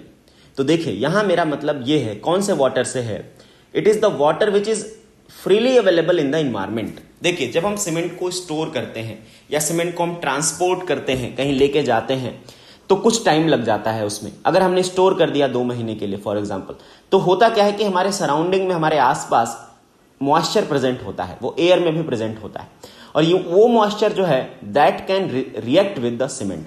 और अगर वो मॉइस्चर सीमेंट के साथ रिएक्ट करेगा तो वो सीमेंट को सेट करा देगा, और अगर सीमेंट सेट हो जाएगा तो सीमेंट में लंप्स का फॉर्मेशन हो जाएगा, and that cement will not be useful for future construction, वो फ्यूचर कंस्ट्रक्शन के लिए यूज नहीं हो पाएगा। तो उस केस में हमें सीमेंट को वहां पे जो वाटर आ रहा है उससे रोकना है। ठीक है, तो कैसे बनाया जाएगा, this cement is obtained by simple OPC clinkers हैं, ओपीसी सीमेंट हैं। ओपीसी क्लिंकर में हम लोग यूज कर सकते हैं केमिकल्स, वाटर रेपेलेंट केमिकल्स, यहाँ पे हम लोग वाटर रेपेलेंट केमिकल्स यूज करते हैं। और ये कौन से केमिकल्स होते हैं? दैट इज स्टीयरिक एसिड और ओलेइक एसिड, लाइक दिस। ये केमिकल्स हम इसमें मिला देते हैं और हमें मिल जाता है hydrophobic cement. So this is the composition. तो ओपीसी सीमेंट ही है इसमें, ये ओपीसी क्लिंकर ही है। अब आपने उसमें कुछ केमिकल्स मिला दिया है और साथ में ग्राइंड कर दिया उन सबको। So we are getting here hydrophobic cement, we obtained here hydrophobic cement. तो ये सीमेंट जो होगा अब ये वाटर का जो है उसको रिपेल करेगा, वाटर को आने नहीं देगा। बट जब हम लोग कंक्रीट को एज अ सीमेंट को यूज करने जाएंगे, चाहे कंक्रीट में यूज करने जाएंगे, चाहे मोटार में यूज करने जाएंगे, तब तो वाटर के साथ रिएक्शन चाहिए ही चाहिए। सो यहां पे हम लोग लिखते हैं इस चीज को, देखिए, this cement provides resistance against attack of और effect of moisture during transportation and storage। जब हम सीमेंट को ट्रांसपोर्ट कर रहे हैं, जब हम सीमेंट को स्टोर कर रहे हैं, तो उस समय जो रेजिस्टेंस हमें मिलता है वो इस सीमेंट से हमें मिलता है, ठीक है। But at the time of construction, at the time of manufacturing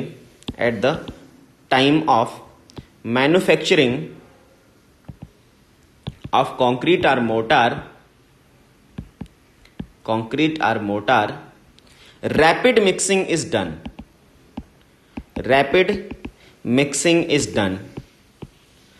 to remove the layer of chemical,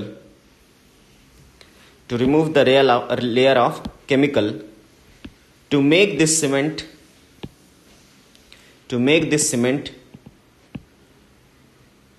similar to OPC, ठीक है। तो हमने इसमें केमिकल क्लियर लगाई, और वो केमिकल क्लियर कब तक यूजफुल है? जब तक हम सीमेंट को स्टोर किए हुए हैं, जब तक हम सीमेंट को ट्रांसपोर्ट कर रहे हैं। लेकिन जब हमने इसको ट्रांसपोर्ट कर लिया, हमने इसको स्टोर कर लिया, अब हम इसको यूज करने जा रहे हैं कंस्ट्रक्शन में। जब हम इसको कंस्ट्रक्शन में यूज करने जा रहे हैं तो वहां पे हमको इस लेयर को हटाना होगा, और इस लेयर को हटाने का सिंपल तरीका क्या है? Rapid mixing. अब आप रैपिड मिक्सिंग करेंगे, और अगर आप रैपिड मिक्सिंग करेंगे तो ये लेयर ऑटोमेटिकली हट जाएगी और सीमेंट किसकी तरह बिहेव करने लग जाएगा? Cement will start behaving like normal OPC cement. So this is the basic hydrophobic cement. Now next category of cement जो दूसरा हम लोग डिस्कस करेंगे, that is high alumina cement. This is high alumina cement. अब ये जो cement है, it is completely different from the cements which we have discussed so फार।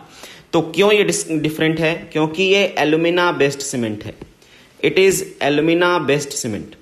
अभी तक जो हमने सीमेंट डिस्कस किया वो सिलिका बेस्ड सीमेंट थे, क्योंकि उसमें एल्यूमिना का परसेंटेज 3 से 8% से ज्यादा नहीं था, कम था परसेंट।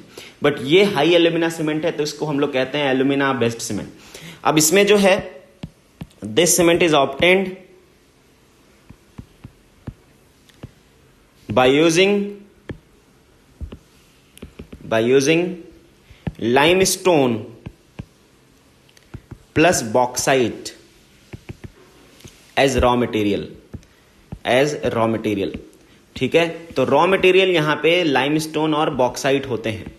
बॉक्साइट क्या होते हैं? सब कोई जानता है। Bauxite is ore of aluminium, और बॉक्साइट को हम लोग एल्यूमिना भी कहते हैं। This is ore of aluminium, so this is bauxite. तो बॉक्साइट जो हम लोग, अब जहां पे हम क्ले यूज करते थे, क्ले में सिलिका ज्यादा होता है, एल्यूमिना कम होता है। और अगर हम बॉक्साइट यूज करेंगे तो वहां एल्यूमिना ज्यादा होगा, सिलिका कम होगा। इसीलिए इस सीमेंट का नाम ही है high alumina cement, and it is called as alumina based cement. It is alumina based cement which is not silica based cement, it is alumina based cement. तो यहाँ पे लाइमस्टोन है और प्लस बॉक्साइट है, दोनों को मिलाना है और इनको मिला के हमें एक कंपाउंड बनाना है, that is high alumina cement. This cement will have, अब आपको क्लियर है यहाँ पे लाइमस्टोन और बॉक्साइट ही है बेसिकली, तो यहाँ पे परसेंटेज बॉक्साइट एल्यूमिना का ज्यादा होगा। So alumina percentage should not be less than 32%। ये किसी भी केस में 32% से कम नहीं होना चाहिए। अब आप देखिए, एक टाइम था जब हम लोग ओपीसी सीमेंट यूज कर रहे हैं, वहां पे alumina percentage should not be more than 8%, लेकिन यहां हमने कहा कि it should not be less than 32%। दूसरा, ratio of alumina to lime should be in the range of 0.85 to 1.3. So here you can observe कि एल्यूमिना टू लाइम का ratio approximately 1 है, approximately 1 है इन दोनों का रेशियो। इसका मतलब कि लाइम और एल्यूमिना लगभग 50-50% के आसपास हो सकते हैं। So this is the ratio of alumina to lime. तो जब इसमें इतना हाई अमाउंट में एल्यूमिना है, तो जब ये बर्न करके जब हम इस सीमेंट को बनाते हैं, द कंपाउंड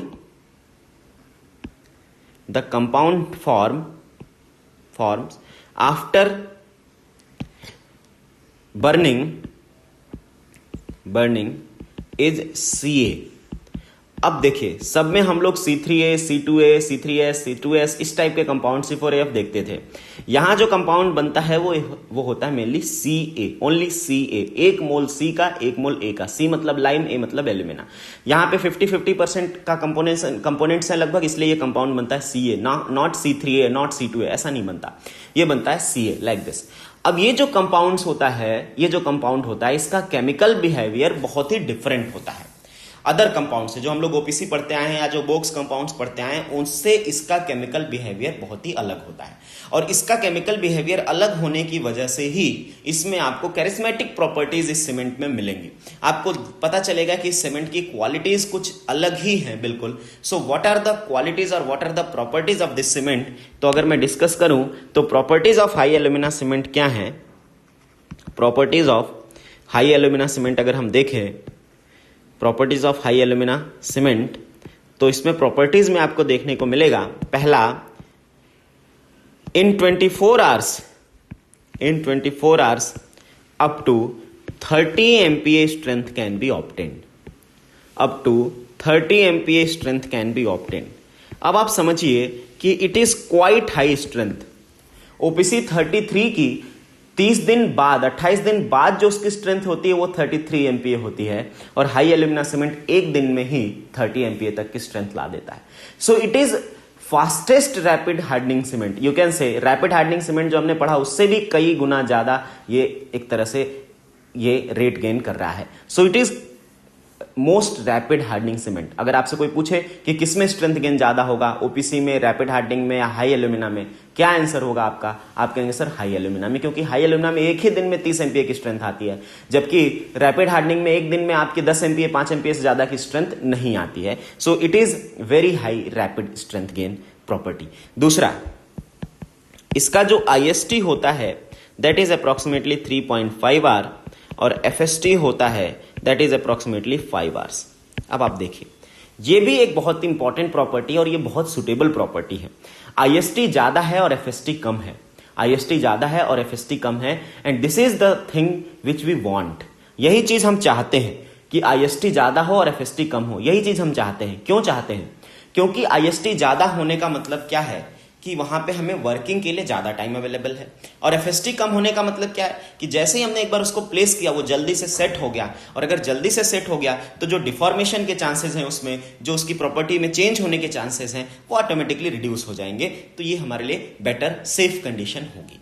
तो here you can see IST is 3.5 hour and FST is 5 hour, means it is ideal situation for working, ideal situation for working।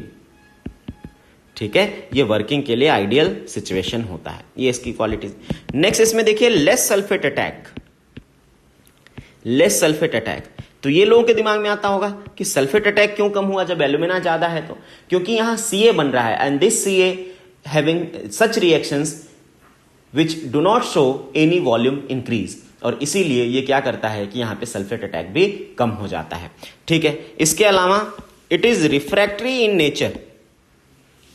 It is refractory in nature. क्या मैंने आपको रिफ्रैक्टरी बताया है? अगर नहीं बताया है तो सुनिए ध्यान से। रिफ्रैक्टरी मटेरियल क्या होते हैं? देखिए, 2 टाइप के मटेरियल होते हैं जो सिमिलर टाइप का साउंड करते हैं, आपको समझने में थोड़ा कंफ्यूजन होगा। 2 टाइप के हो सकते हैं, ये ध्यान में रखिएगा, नोट में लिखिएगा। एक होता है फायर रेजिस्टेंट मटेरियल, और दूसरा होता है रिफ्रैक्टरी मटेरियल। अब दोनों में कुछ डिफरेंस है क्या? नहीं है। तो क्या है देखते हैं। फायर रेजिस्टेंट, अगर हम बोल रहे हैं कि ये मटेरियल फायर रेजिस्टेंट है, इसका मतलब क्या समझते हैं आप? What do mean by fire resistant? अगर हम कह रहे हैं ये मटेरियल फायर रेजिस्टेंट है, इसका मतलब क्या होता है? तो देखिए, इसका सिंपल मतलब होता है कि if fire will come in contact of this material, fire resistant अगर है तो if fire will come in contact of this material, then that fire will not propagate. वो फायर आगे नहीं बढ़ेगी, वो वहीं तक रह जाएगी, क्योंकि ये मटेरियल फायर रेजिस्टेंट है, तो it will not help in the propagation of the fire. ठीक है, this is simple fire resistant. जैसे अगर आप फायर कहीं पे है ऑलरेडी और उसके बगल में कोई ब्रिक वॉल है, तो ब्रिक वॉल में फायर कैच नहीं कर रही है, लेकिन अगर वही वुडन की वॉल है तो कैच कर ले रही है। तो which one is fire resistant? Brick wall is fire resistant as compare to wooden wall. ठीक है, नेक्स्ट है रिफ्रैक्टरी। अब देखिए रिफ्रैक्टरी क्या होता है। आप लोग देखें, जो हमारे सराउंडिंग का टेम्परेचर होता है नॉर्मली, वो normally 35, 40, 45, 50, maximum in summer season 51, 52, इससे ज्यादा नहीं होता। And even in temperature of 50 you can't stand in open area, आप खड़े नहीं रह सकते, इतनी ज्यादा टेम्परेचर होती, इतनी ज्यादा हीट होती है। तो हमारी जो बॉडी, ह्यूमन बॉडी होती है, वो इतनी ससेप्टेबल नहीं होती। We can't bear temperature more than 50-60 degree Celsius, इससे ज्यादा हम नहीं कर पाते। बट आप सोचिए, सीमेंट मैन्युफैक्चरिंग की अगर हम बात करें, या फिर ब्लास्ट फर्नेसेस की बात करें, या फिर किसी भी फर्नेस की बात करें, तो inside the furnace temperature may be in the range of 2000 degree Celsius, 1600 degree Celsius, 1700 degree Celsius. Temperature इतना हाई हो सकता है। Like in blast furnaces temperature can be up to 2000 to 2200 degree Celsius. अब आप इमेजिन भी नहीं कर सकते कि 2000 डिग्री सेल्सियस या 2500 डिग्री सेल्सियस टेम्परेचर क्या होता है। इस टेम्परेचर पे भी कुछ मटेरियल्स हैं जो डटे खड़े रहते हैं। There are some materials which do not deform even at very high temperature. अगर मटेरियल इतने हाई टेम्परेचर पे भी डिफॉर्म नहीं हो रहा है, if material is not getting deform even at this very high temperature, then this material is called as refractory material. तो ये आपको ध्यान रखना है। तो रिफ्रैक्टरी मटेरियल क्या होता है? This is the material which will not deform even eight very high temperature, which will not have any change in the shape of the material, in the property of the material, even at very high temperature. Then it is called as refractory material. And this refractory material can be made using high alumina. तो यहां पे जो cement होता है, that is refractory in nature. You should keep it in mind. ठीक है, next. अब आपने देख लिया ये इसकी प्रॉपर्टीज हैं, ये इसमें अलग अलग टाइप की प्रॉपर्टीज यहां पे मिलती हैं। And it is very much important, आप लिख सकते हैं यहां पे, it is suitable for construction, cold weather construction. ये कोल्ड वेदर कंस्ट्रक्शन के लिए बहुत ज्यादा सुटेबल होता है, because of high frost resistance. अब देखिए ऐसा क्यों होता है? क्योंकि फ्रॉस्ट रेजिस्टेंस इतना हाई होता है इस केस में कि ये कोल्ड वेदर के लिए बेस्ट मटेरियल होता है, बेस्ट सुटेबल मटेरियल होता है। क्यों भाई? क्यों फ्रॉस्ट रेजिस्टेंस हाई है? इसलिए हाई है, याद होगा आपको, फ्रॉस्ट अटैक होता ही कब है? जब वाटर वॉइड्स पे प्रेजेंट हो, वो वाटर फ्रीज हो तो वॉल्यूम बढ़े तो क्रैक डेवलप हो, तो वहां पे दिक्कत हो। अब अगर इतना रैपिड हार्डनिंग गेन है, इतना रैपिडली स्ट्रेंथ गेन हो रहा है, तो बताइए क्या वॉइड्स में वाटर बचेगा? बिल्कुल नहीं बचेगा, क्योंकि इतना तेजी से जब रिएक्शन होगी तो सारा का सारा वाटर कंज्यूम हो जाएगा। सेटिंग आपकी 5 घंटे में कंप्लीट हो जा रही है, इसमें वाटर जो है वो भी कंज्यूम हो गया। तो जब वाटर वॉइड्स में बचेगा ही नहीं तो फ्रीज कौन होगा? और जब ये फ्रीज नहीं होगा तो क्रैक नहीं होगा, तो ऑटोमेटिकली आपका फ्रॉस्ट रेजिस्टेंस इंप्रूव हो जाएगा। So this is the best cement to be used in cold weather areas, जहां पे यूरोपियन कंट्रीज या ऐसी जगहों पे जहां पे बहुत प्रॉब्लम होती है फ्रॉस्ट की, ऐसी जगहों पे this is the best cement which can be used. ऐसी जगहों पे ये सबसे अच्छा सीमेंट है जिसको हम लोग यूज कर सकते हैं। ठीक है, बट यस, इसमें एक चीज और ध्यान रखना होता है कि this cement should not be used with admixtures.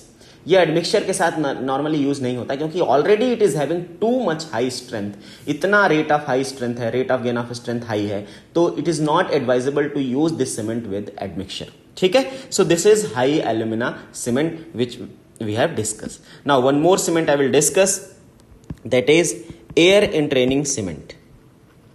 Air entraining cement. देखिए एयर इंट्रेनिंग या एयर इंट्रेंड सीमेंट क्या होती है, आई will discuss later on air entraining admixtures. ठीक है, तो यहां पे क्या होता है, ये सीमेंट में बस इतना जान लीजिए कि ओपीसी सीमेंट के साथ, यहां पे ओपीसी सीमेंट के साथ हम लोग एयर इंट्रेनिंग एडमिक्सचर्स मिला देते हैं, to obtain air entraining cement. तो ऐसे सीमेंट को हम लोग कहते हैं एयर इंट्रेनिंग सीमेंट। और ये जो सीमेंट है, it is very much useful to increase the workability, to reduce the chances of segregation in bleeding and all. I will discuss इस लेटर ऑन। हम लोग अच्छे से डिटेल में डिस्कस करेंगे एयर इंट्रेनिंग एडमिक्सचर्स, तो वहां पे हम लोग इनके बारे में पढ़ेंगे और देखेंगे कि इनसे क्या चेंजेस आते हैं प्रॉपर्टी ऑफ सीमेंट पे या प्रॉपर्टी ऑफ कंक्रीट पे। बट आपसे कोई पूछे what is air entraining cement, तो आप सिंपली कहेंगे सर ये एयर इंट्रेनिंग एडमिक्सचर मिला दिए गए हैं ओपीसी सीमेंट में, then it become air entraining cement. Now next है एक मेसनरी सीमेंट। अब ये देखिए मेसनरी सीमेंट क्या होता है, this cement is suitable for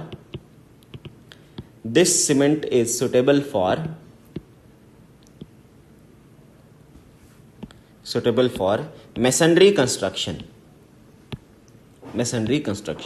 अब देखिए मेसनरी कंस्ट्रक्शन क्या होता है, ब्रिक वर्क जो हम लोग करते हैं उसको हम लोग मेसनरी कंस्ट्रक्शन कहते हैं। तो अब मेसनरी कंस्ट्रक्शन के लिए ये सुटेबल सीमेंट क्यों है, क्योंकि मेसनरी कंस्ट्रक्शन में जो ब्रिक हम लोग यूज करते हैं उसकी स्ट्रेंथ बहुत हाई नहीं होती। नॉर्मली जो ब्रिक हम लोग यूज करते हैं वो 12.5 MPa की स्ट्रेंथ का होता है मैक्सिमम, नॉर्मली 10 MPa या 8 MPa 9 MPa स्ट्रेंथ होती है ब्रिक की। अब जब हम इसको यूज कर रहे हैं 8-9 MPa की ब्रिक यूज कर रहे हैं और साथ में जो हम सीमेंट यूज करेंगे अगर नॉर्मल ओपीसी, तो ओपीसी की स्ट्रेंथ 28 MPa है, 33 MPa है।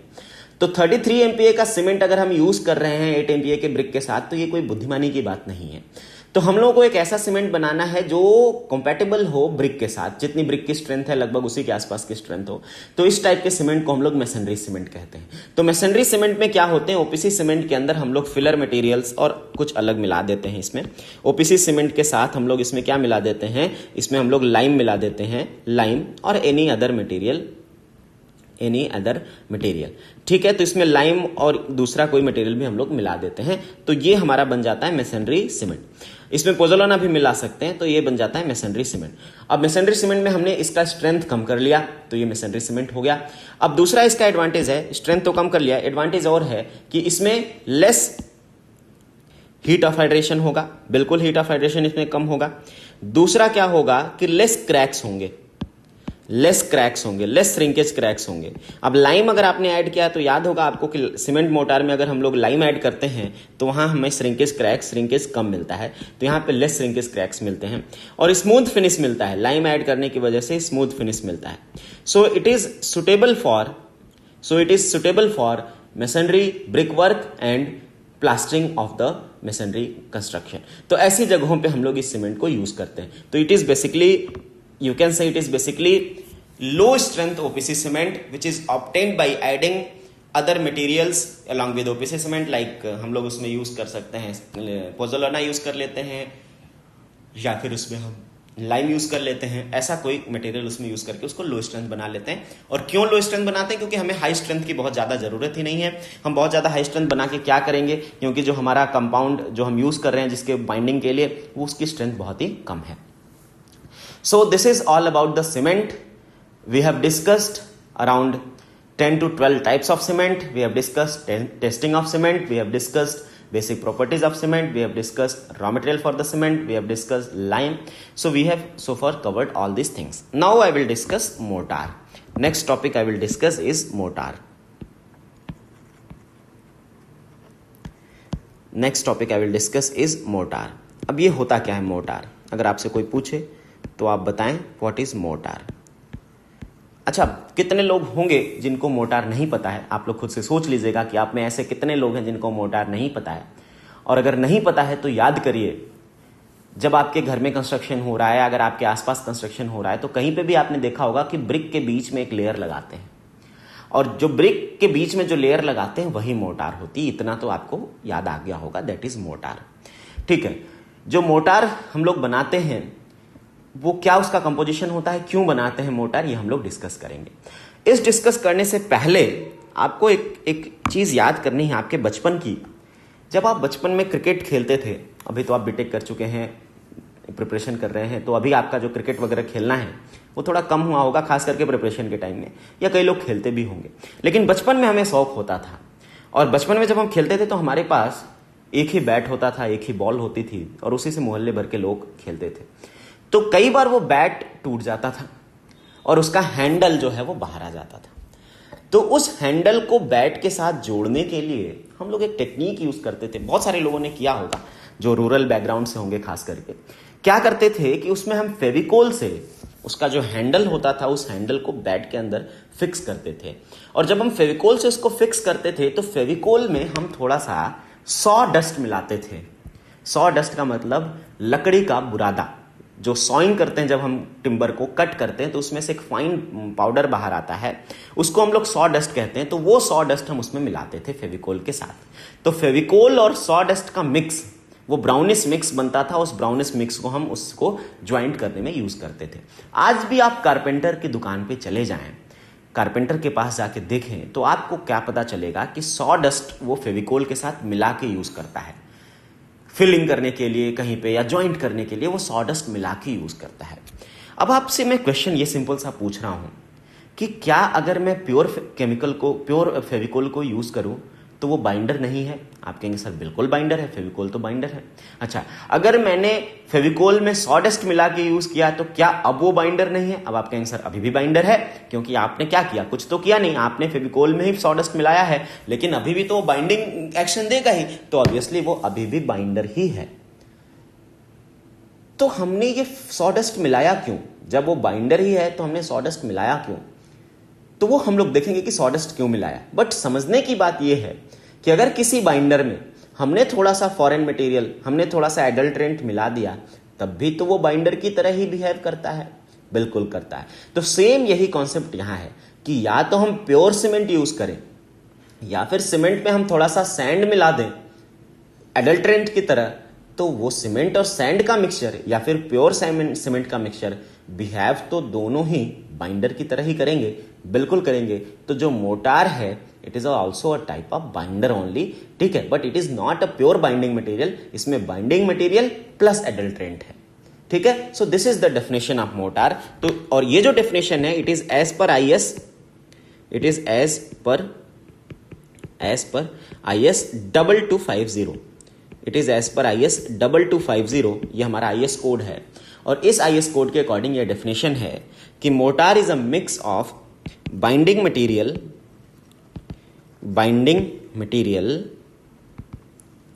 प्लस एडल्ट्रेंट और प्लस वाटर, इन तीनों को आपने मिक्स कर दिया तो बन गया motor.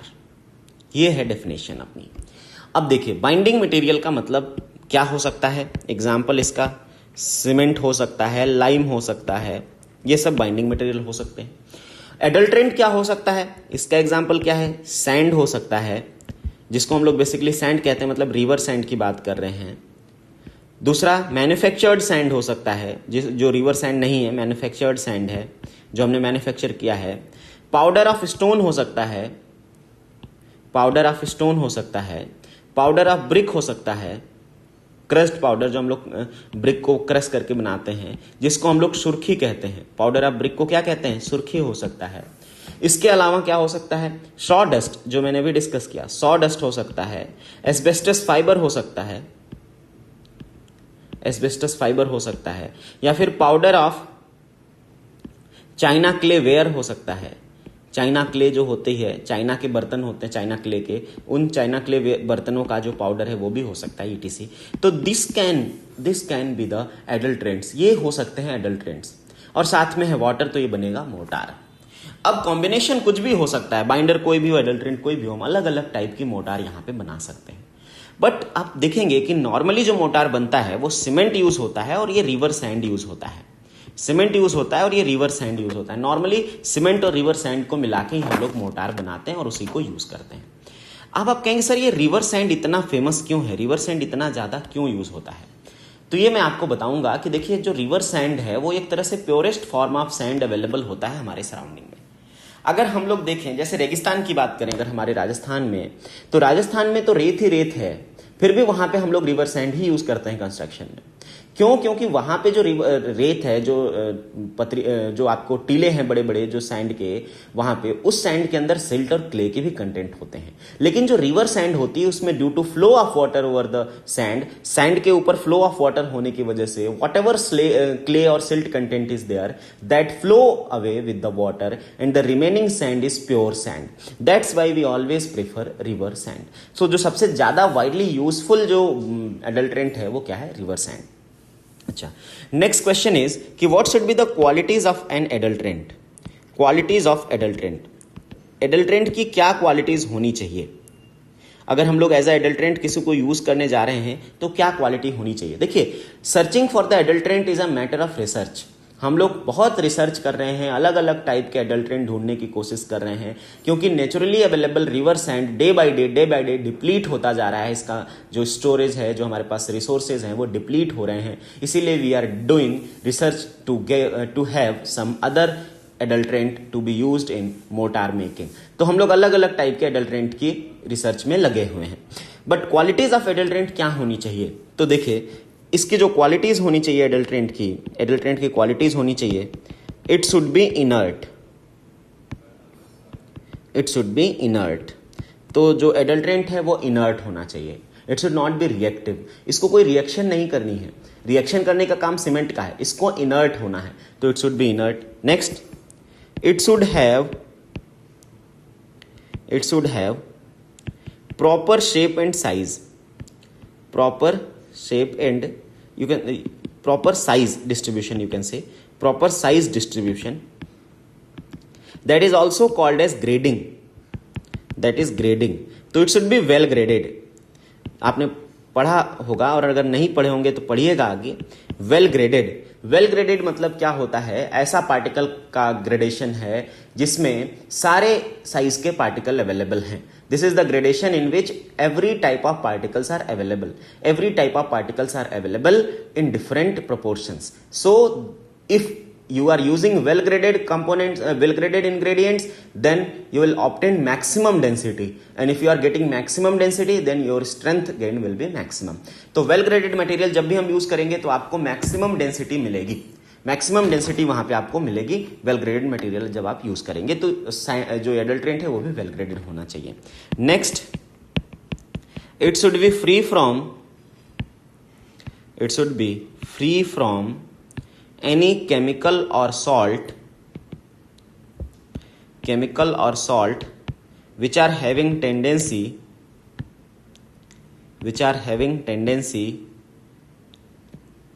to absorb the moisture from surrounding। ठीक है, तो ये ऐसे केमिकल से बिल्कुल फ्री होना चाहिए जो मॉइस्चर एब्जॉर्ब करें, क्योंकि मॉइस्चर का एब्जॉर्प्शन हमारे लिए डेंजरस होता है। Next, it should not have organic oblique vegetative. It should not have organic oblique vegetative content. तो इसमें कोई भी ऑर्गेनिक या वेजिटेटिव कंटेंट नहीं होना चाहिए।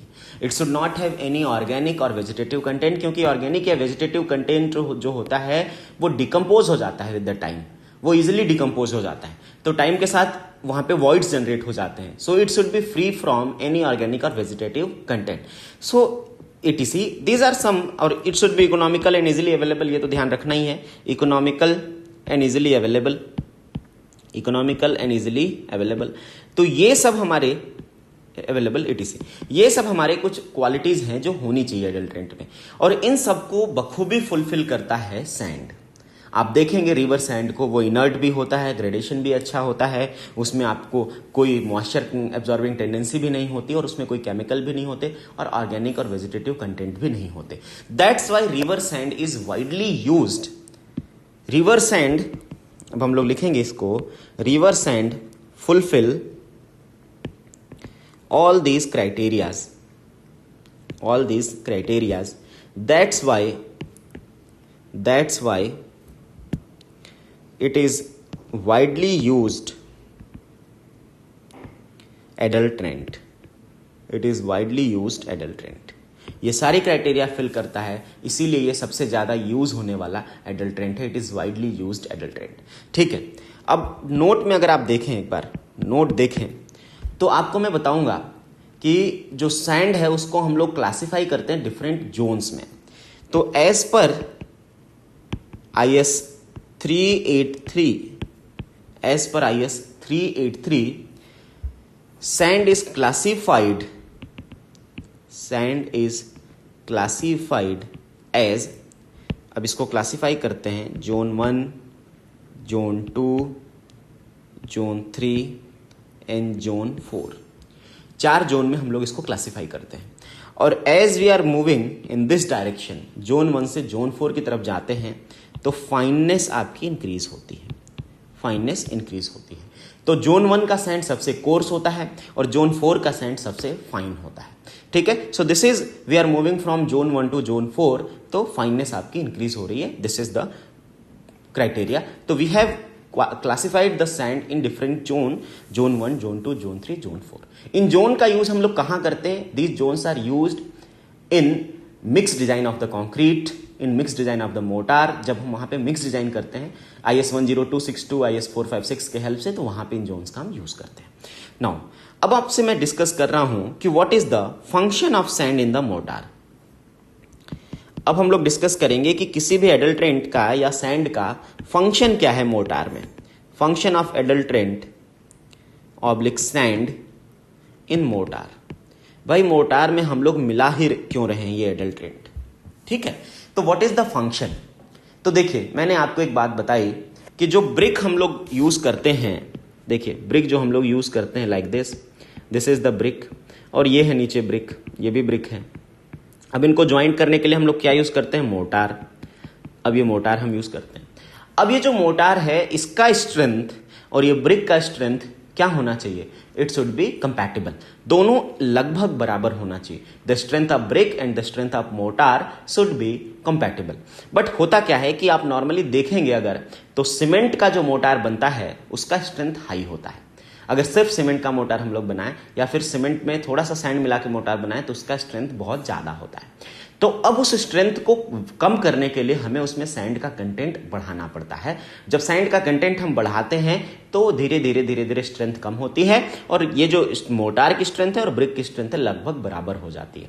तो पहला फंक्शन जो होता है इसमें आपका मोटार का, it is to regulate the strength of the mortar. ठीक है, तो पहला फंक्शन है, अगर हम लोग देखें स्ट्रेंथ क्राइटेरिया में sand regulates the strength of motor।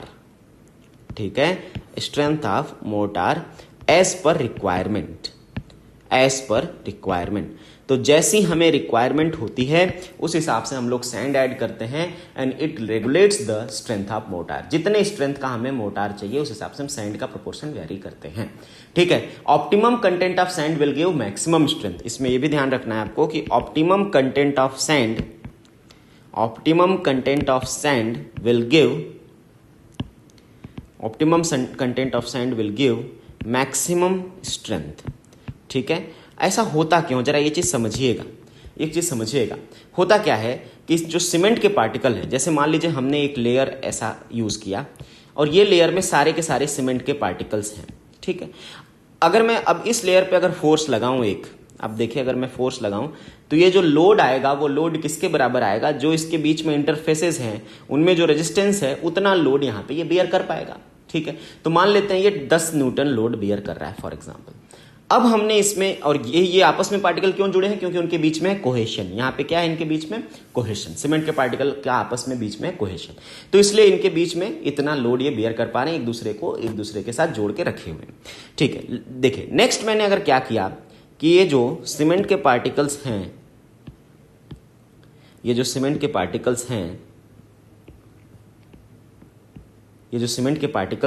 इनके बीच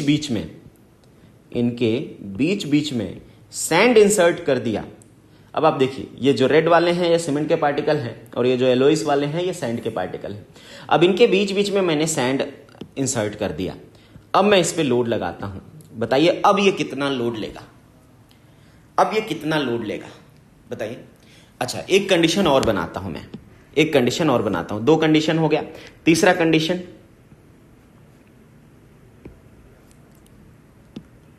अब बताइएगा,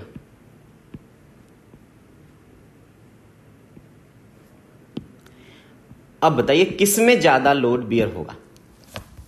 तीन कंडीशन है, फर्स्ट, सेकंड, थर्ड।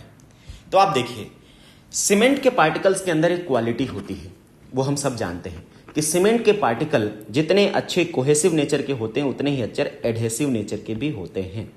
जितना अच्छा उनमें कोहेशन होता है उतना ही अच्छा एडहेशन भी होता है।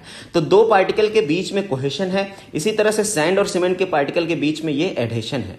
तो एडहेशन भी उतना ही अच्छा है जितना अच्छा कोहेशन है। तो जितना लोड पिछले में जा रहा था उतना ही लोड यहां पे भी जाएगा, क्योंकि यहां कोहेशन था और यहां एडहेशन है, और कोहेशन और एडहेशन की वैल्यू सेम है, दोनों में कोहेशन और एडहेशन की वैल्यू सेम है। इसीलिए जितना यहां पे लोड ये पहले ले रहा था उतना ही लोड ये अभी भी ले रहा होगा, उसमें लोड में बहुत चेंज नहीं आएगा। दोनों का कोहेशन और एडहेशन लगभग सेम होने की वजह से लोड का जो बियर करेगा वो सेम लोड बियर करेगा।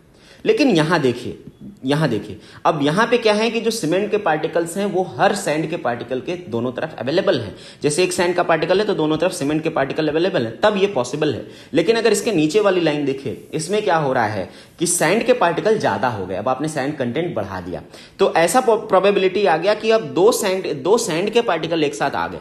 अब देखिए, अगर दो सैंड के पार्टिकल एक साथ आ गए तो आपको पता है कि सैंड के पार्टिकल के बीच में तो बिल्कुल कोहेशन नहीं होता और एडहेशन भी नहीं होता, कुछ नहीं होता। अब आप इस पे लोड लगाएंगे तो अब ये 0 किलो न्यूटन लोड लेगा, कोई लोड नहीं लेगा, क्योंकि ये तो अलग अलग, यहां से ये अलग हो जाएगा, यहां से सिंपली अलग हो जाएगा, क्योंकि इनके में इतना कोहेशन है ना एडहेशन है। तो कहने का मतलब यह है कि अगर हमने ऑप्टिमम कंटेंट ऑफ सैंड रखा हुआ है, ये ऑप्टिमम कंटेंट है, तो आपकी जो स्ट्रेंथ है वो आपकी मैक्सिमम स्ट्रेंथ मिल रही है। लेकिन अगर आपने सैंड का कंटेंट बढ़ाना शुरू कर दिया तो क्या होगा कि ये चांसेस ऐसे होंगे कि सैंड के पार्टिकल साथ आने लग जाएंगे। जब सैंड के पार्टिकल साथ आने लग जाएंगे तो कोहेशन जो होगा वो कम होने लग जाएगा, और कोहेशन कम होगा तो स्ट्रेंथ भी रिड्यूस होगी। बट स्ट्रेंथ रिड्यूस होगी तो हमें बहुत टेंशन की बात नहीं, क्योंकि हम चाहते हैं स्ट्रेंथ रिड्यूस करना, क्योंकि जो हम मोटार यूज करने जा रहे हैं जिस प्लेस पे, उस प्लेस पे ऑलरेडी जो हमने कंपोनेंट यूज किया है, ब्रिक यूज किया, उसकी स्ट्रेंथ कम है, तो हम यहां पे खुद ही चाहते हैं कि हमें स्ट्रेंथ कम मिले, हमें कोई परेशानी इससे नहीं है। This is the basic reason हम इसमें मोटार ऐड करते हैं जिससे स्ट्रेंथ का वेरिएशन आता है। दूसरा इफेक्ट देखिए, दूसरा इफेक्ट, पहला इफेक्ट हमने देख लिया, डिस्कस कर लिया, मोटार का पहला इफेक्ट ऑन द सैंड का इफेक्ट ऑन द मोटार देख लिया। दूसरा ऑन द बल्क, बल्क पे क्या इफेक्ट होगा? ऑब्वियसली बल्क विल इंक्रीज, ठीक है। तो by addition of sand, by addition of sand mortar, bulk of mortar increases, bulk of mortar increases, bulk of mortar increases, ठीक है। तो which makes the motor economical, अगर volume बढ़ेगा तो वो इकोनॉमिकल बनाता है, which make the motor economical, वो मोटार को इकोनॉमिकल बनाता है, ठीक है। नेक्स्ट है सरफेस एरिया। तो due to addition of sand, surface area of motor also increases, surface area of motor also increases. You can see here, ये diagram देखिए आप, यहां पे ये इसका लेंथ कम था, जैसे ही आपने सैंड इंसर्ट किया उतने ही सीमेंट में अब आपका सरफेस एरिया बढ़ गया, तो सरफेस एरिया ऑब्वियसली यहां बढ़ जाएगा, तो सरफेस एरिया भी इंक्रीज हो जाता है।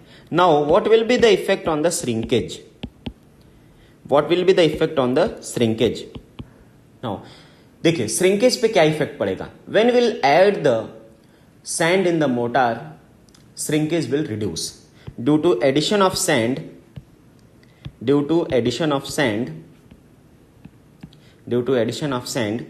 shrinkage reduces. क्यों होता है ऐसा? Why shrinkage reduces? Because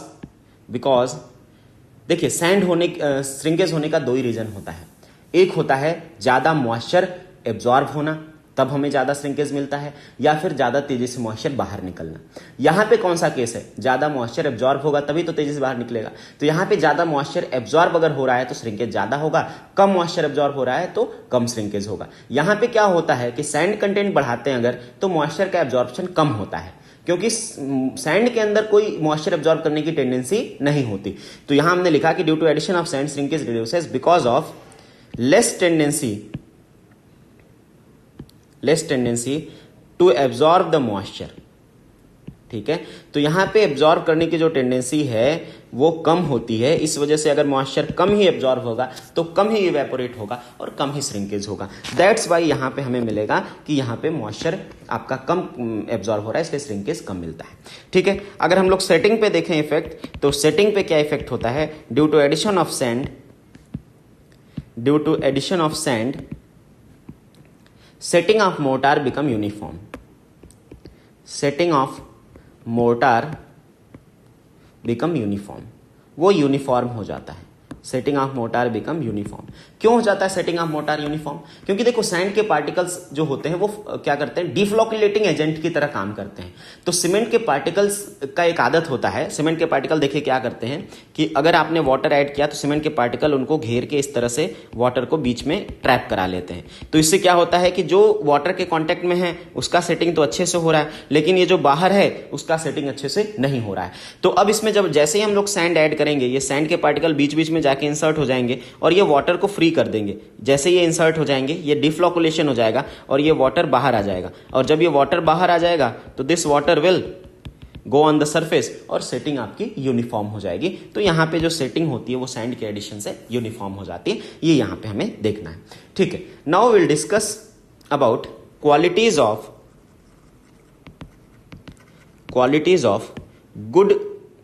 of motor. ठीक है, तो एक मोटार की क्या क्या क्वालिटीज होनी चाहिए? What qualities should be there in the mortar? क्या क्या क्वालिटीज होनी चाहिए? तो इसमें पहली क्वालिटी है मोटार में कि it should have, actually motor binder की तरह एक्ट कर रहा है, तो हम लोग सबसे पहला डिस्कशन उसके बाइंडिंग प्रॉपर्टी पे करेंगे। तो it should have proper binding action, it should have proper binding and adhesion with other building components like अगर हम लोग इसको ब्रिक को जोड़ने में यूज कर रहे हैं तो ब्रिक और इसके बीच में प्रॉपर एडहेशन होना चाहिए। अगर हम इसको प्लास्टरिंग में यूज कर रहे हैं तो इसके और कंक्रीट के बीच में प्रॉपर एडहेशन होना चाहिए, like this. Next, it should have sufficient strength, it should have sufficient strength, neither less nor more। दोनों ध्यान रखना है आपको, ना ही बहुत ज्यादा स्ट्रेंथ हमें चाहिए और ना ही कम स्ट्रेंथ चाहिए। So it should have sufficient strength as per requirement. ठीक है, it should have sufficient strength as per requirement. ना ही इसमें ज्यादा स्ट्रेंथ होनी चाहिए और ना ही कम स्ट्रेंथ होनी चाहिए, जितनी हमें जरूरत है उतनी स्ट्रेंथ इसमें होनी चाहिए। Next, it should B workable, durable and easily available and economical also. तो ये वर्केबल होना चाहिए, ड्यूरेबल होना चाहिए, इजिली अवेलेबल होना चाहिए, इकोनॉमिकल होना चाहिए, ये सब क्वालिटी जिसके अंदर होनी चाहिए। Next, it should not have tendency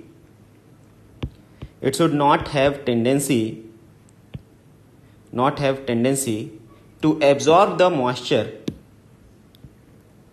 It should not have tendency to absorb the moisture from environment। ठीक है, तो इन्वायरमेंट से ये मॉइस्चर एब्जॉर्ब इसको नहीं करने का टेंडेंसी नहीं होना चाहिए। Next, it should B impermeable.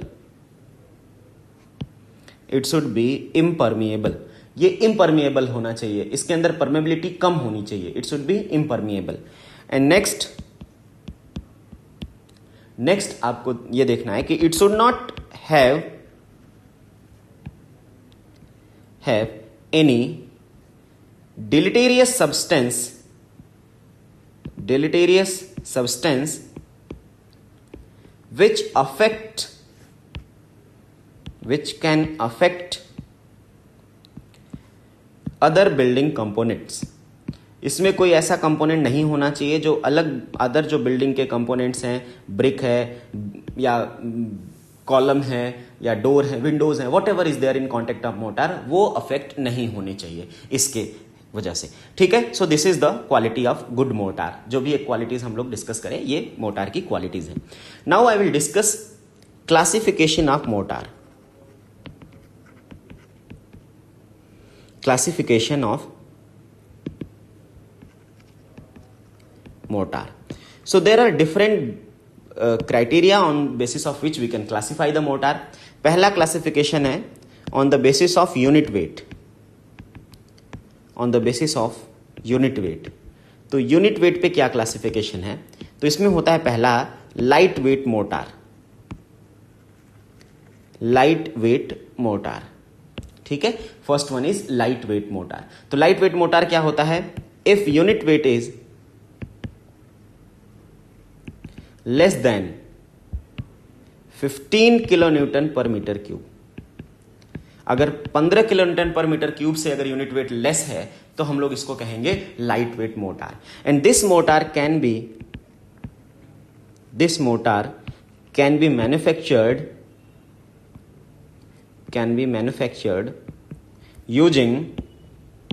using light weight adulterants. ये हम लोग बनाते कैसे हैं ऐसा? Using light weight adulterants. Light weight adulterants like, कौन है light weight adulterants? Like sawdust, asbestos fibre, etc..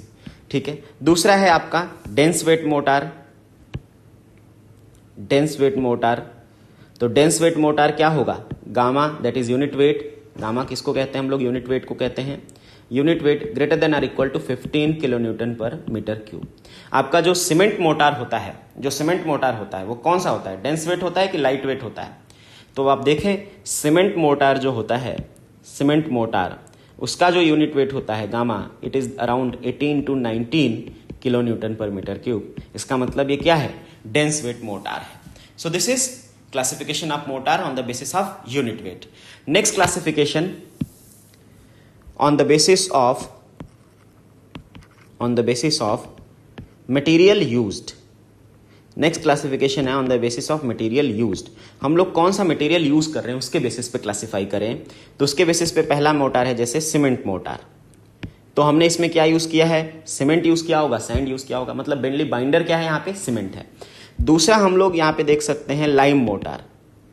Lime motor क्या है? यहाँ पे हमने लाइम यूज किया है और उसके साथ एडल्ट्रेंट हमने कुछ भी यूज कर सकते हैं। तो बाइंडर यहाँ पे बेसिकली लाइम है। थर्ड होता है गेज्ड मोटर, जिसमें क्या होता है? सीमेंट प्लस लाइम और plus sand, then it is called as gauged mortar. हमने डिस्कस किया था गेज्ड मोटर के बारे में कि what are the advantages of adding lime in the cement mortar. याद होगा आपको, गेज्ड मोटर में बेटर वर्केबिलिटी, यहाँ पे आपको वर्केबिलिटी अच्छी मिलती है। बेटर वर्केबिलिटी, मैं दोबारा से ये लिख रहा हूं, इसमें बेटर या स्मूथ सरफेस, यहाँ पे क्या मिलता है? Smooth surface. आपको जो सरफेस मिलता है वो स्मूथ होता है।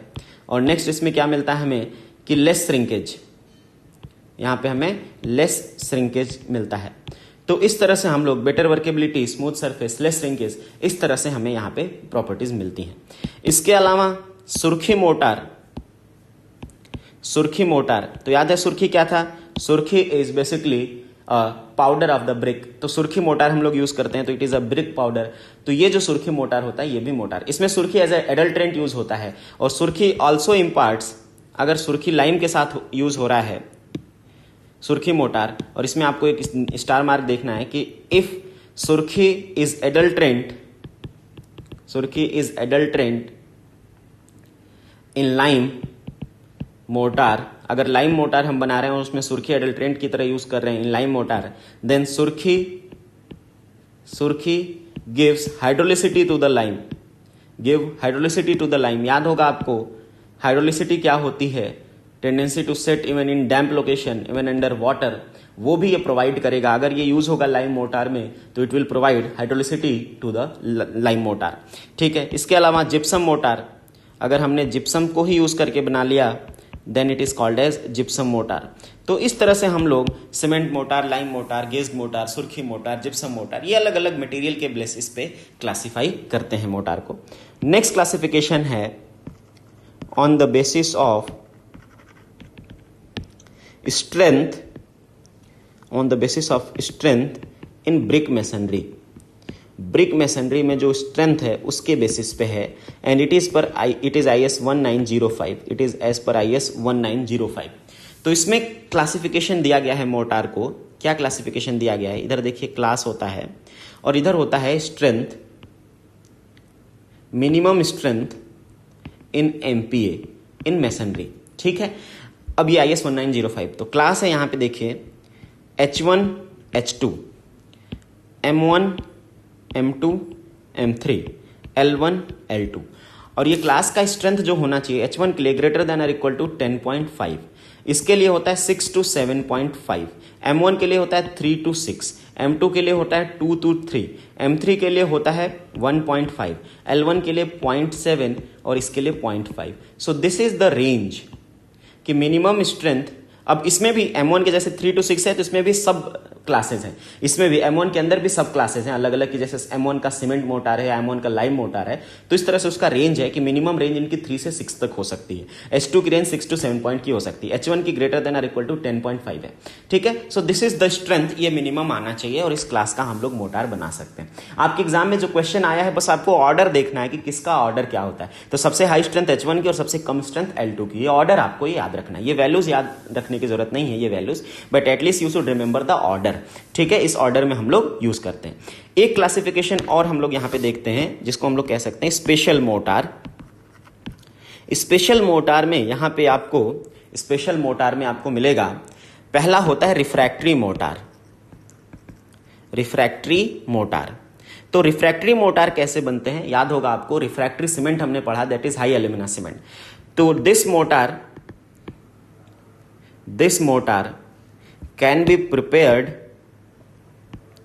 can be prepared using high alumina cement,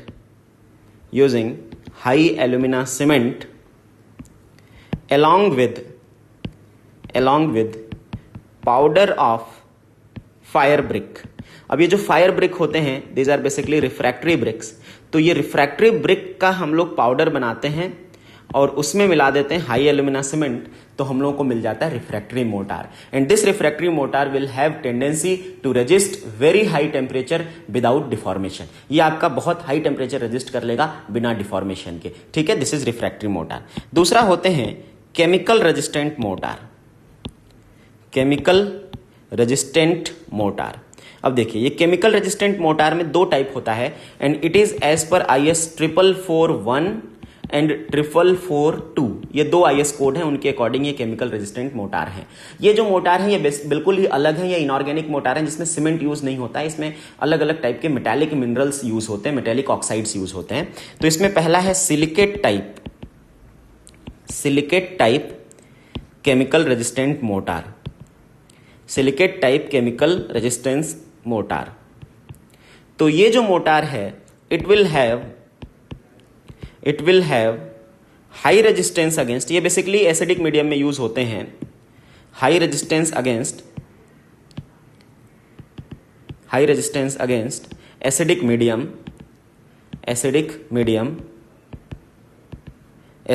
medium except hydrofluoric acid, HF, hydrofluoric acid, hydrochloric acid नहीं, हाइड्रोफ्लोरिक एसिड। तो हाइड्रोफ्लोरिक एसिड के अगेंस्ट इसका रेजिस्टेंस कम होता है, बाकी सारे एसिड्स के अगेंस्ट इसका रेजिस्टेंस बेटर होता है। So this is silicate type chemical resistant motor. दूसरा है sulphur type chemical resistant motor,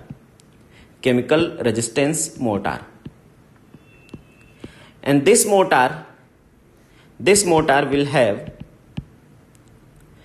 motor will have less resistance against alkalis। ठीक है, तो एसिड के अगेंस्ट तो इसमें भी बेटर होता है, बट एल्कलीज के अगेंस्ट इसमें लेस रेजिस्टेंस होता है। So this is basically different types of mortar. So we have discussed up to classification of the mortar. Now the remaining part is only testing of the mortar, which I will discuss in next lecture, and then we'll discuss about the aggregate and then water and then concrete. Okay, thank you.